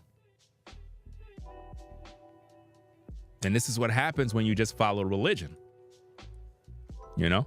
Religion messes people up, man. Let me see. I believe it's Isaiah 7:14. I had so many battles back in the day with Christians. They would just come to me and they'll be like, Isaiah chapter 7:14. Therefore, the Lord himself shall give you a sign. Behold, a virgin shall conceive and bring forth a son, and his name shall be called Emmanuel. That has nothing to do with the Messiah. It has nothing to do with the Messiah, fam. You've been lied to. Again, did you read everything? Did you read everything? Did you read all the verses? Because it goes on after that and it says, butter and honey shall he eat, that he may know to refuse the evil and choose the good. For before the child shall know to refuse the evil and choose the good, the land that thou abhorrest shall be forsaken, and both her kings. It's not talking about the day of the Messiah, because there weren't no both kings. There weren't no two kings there, right?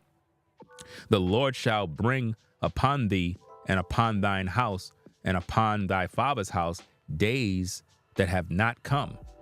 From the days of Ephraim departed from Judah, even the king of Assyria. And it shall come to pass in that day that the Lord shall hiss for the fly, and let me see, hiss from the fly that is in the utmost parts of the river of Egypt, and for the bee that is in the land of Assyria.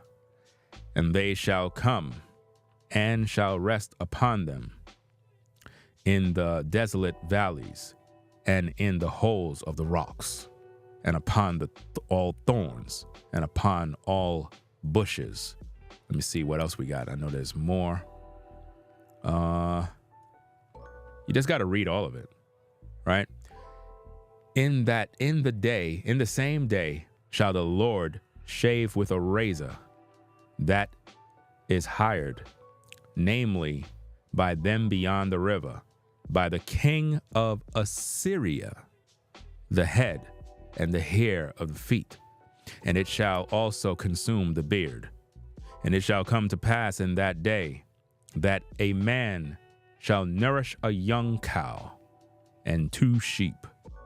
And it shall come to pass, for the abundance of milk that they shall give, he shall eat butter. For butter and honey shall every one eat that is left in the land. Did anybody do that when the Messiah was here? No. And it shall come to pass in that day. Still talking about that day, right? Y'all talking about prophecy? Okay. And it shall come to pass in that day that every place shall be where there were 1,000 vines and 1,000 silverlings. And it shall even be for briars of thorns. With arrows and with bows shall men come thither, because all the land shall become briars of thorns. Did that happen? No. And on a hills that shall be digged with the mattocks, there shall not come thither the fear of briars and thorns, but it shall be for the sending forth of oxen and for the treading of lesser cattle. Let me see if there's more. Because I like reading all of it, right? So that was that. So I got to go to the next chapter. Let me see. Where's the next chapter? Let me see. Okay. So it's next chapter. Let me see. Moreover, the Lord said unto me, take thee a great roll and write it in with a man's pen concerning Malhel Shalasabaz.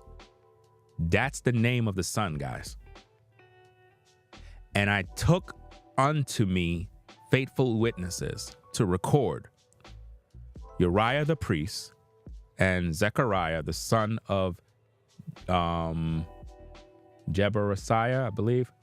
And I went unto the prophetess, and she conceived and bare a son.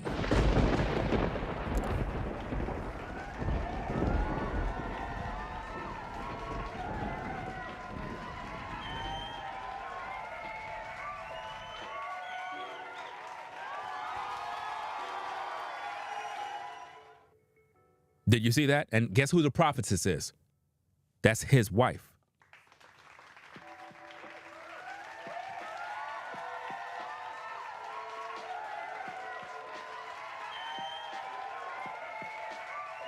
Listen. Moreover, now check this out, guys. Verse 3.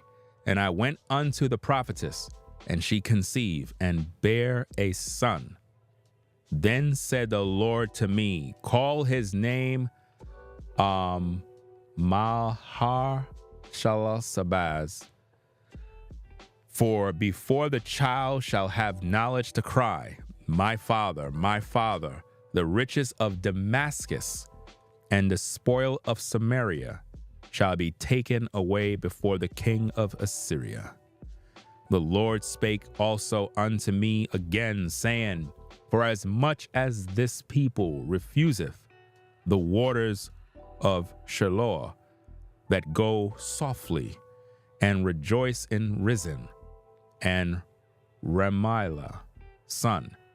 Now therefore, behold, the Lord bringeth up upon them the waters of the river, strong and many, even the king of Assyria, and all his glory, and he shall come up over all his channels, and go over all his banks. And he shall pass through Judah, and shall overflow and go over. He shall reach even the neck, and the stretching out his wings shall fill the breeds of thy land, O Emmanuel.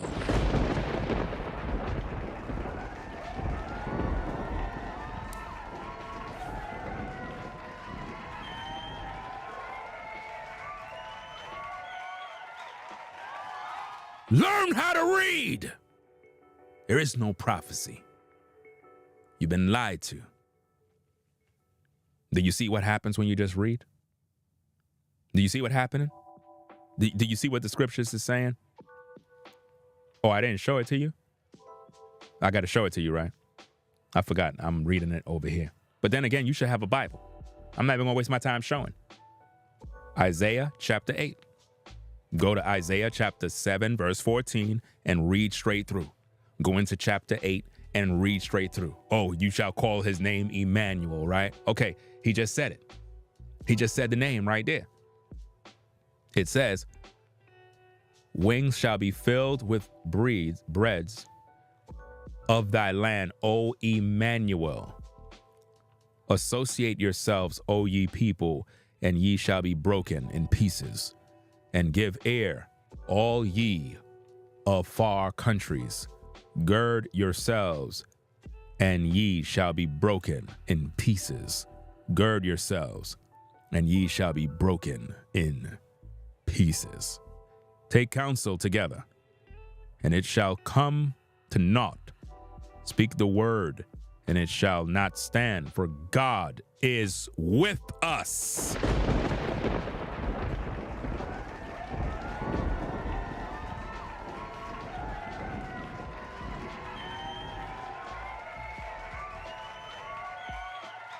Like I said, man,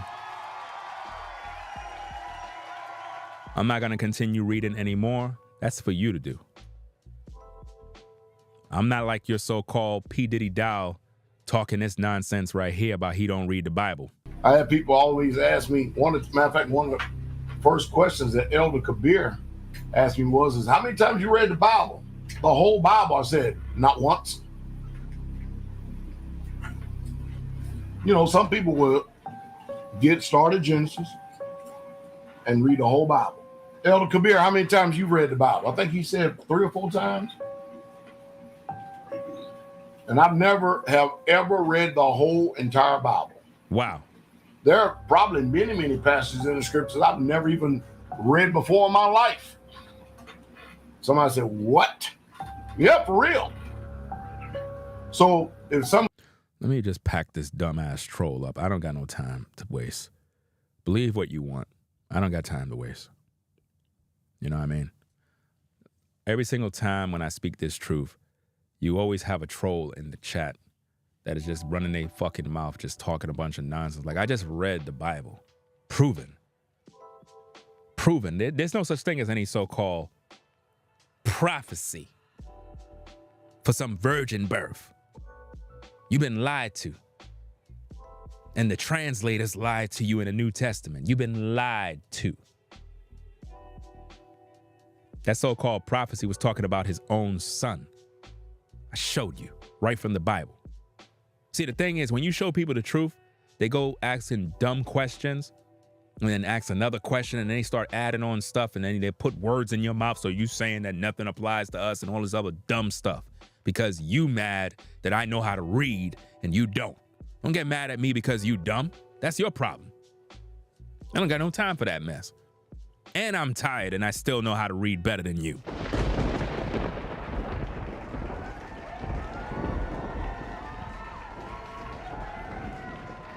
All this truth I'm sharing here, and you got some people in the chat have the nerve to still want to act a fool. I'm telling you, some people don't want to learn. They just like being dumb. You know? Another troll just came in.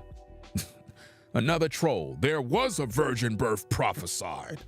Let me pack your dumb ass up too. I don't got no time for this, man. Told you already. This is what I mean. They stuck on stupid, guys. I just finished saying there's no virgin birth prophecy. Like these people, they don't get it. You understand what I'm saying? It's not no Isaiah 7:14. That's not no prophecy for no Messiah. So don't try to pull that one here. There's no virgin birth prophecy in Isaiah 7:14. I already covered this years ago, fam. You wasting your time. So you could keep on signing up under a new account to post your rhetoric and garbage. You're just gonna get packed up. I don't got no time. Isaiah 7:14 is not a prophecy of any virgin birth. That spoke of Isaiah's own son. Another troll. I just told y'all that what you see in the New Testament is what a translator told you. You're dumb. You're not making any sense. We just read it. This is why you have a lot of Israelites that say they don't believe the New Testament. Y'all probably trying to figure out why you have a lot of Israelites that say they don't follow the New Testament. It's because it's not lining up with the old, guys. I just read to you Isaiah 7:14 straight through all the way into chapter 8. And it explains the child. The child was his own child. The translators want you to believe in a virgin birth. Like I said, I already made a 5-hour stream video on the virgin birth exposed. I'm not going to waste my time with this damn troll. These people are slow. They're slow. Like I said, they never read the Bible. Again, remember, P.Diddy Dowell never read the Bible, right? People love to just quote verses. They don't read. They don't read the book. So they can't pinpoint when a translator added something to the book. They don't see that. No. Translators didn't do nothing. Is the name of the Messiah Jesus? No. So why is that in the book?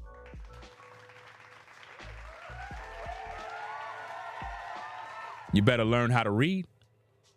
The name Messiah, the name Jesus, that's not his name. So why is it in the Bible? Who put it there? Who put the name Jesus in the Bible? Because that's not his name. So if they put that name in there, what else did they do? They edit things to make it look one way. You know, just like they edit Mark, the book of Mark, to give P.Diddy Dowell some sort of idea that women can put away men. Yeah, okay. A woman can leave, but she can't put away a man. Can't. How could a woman put away a man if she's dependent on the man? How could she put away the man if she lived in the man's house? And when you study the Greek definitions for these particular situations, it's shocking. And this is something that P.Diddy Dowell didn't do research on. That's how I know he's not really educated.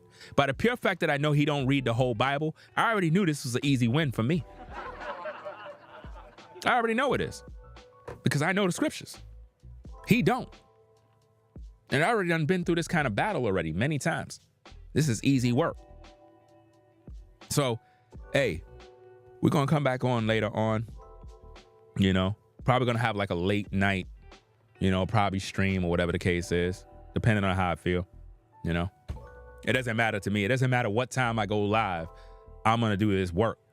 And it is what it is. So, Hope you learned something in the stream. Peace and blessings to the mods in the chat. If you support it via the Cash App, I'll shout you out in the next stream. So y'all take care out there. And that's about it, y'all. I'm going to go get something to eat and then get some rest. And I'm going to get back up and get to work. Right? So I hope you learned something because I tell you, man, read to understand. Don't pay no mind to all of these trolls and these Christians. They're lost in religion. They're never going to change. I'm not arguing with none of them. They could believe, y'all could believe whatever y'all want. Y'all want to believe in virgin births? Go ahead and believe in it. I don't care. I don't care what you believe. I already know the truth, right? Okay, y'all take care.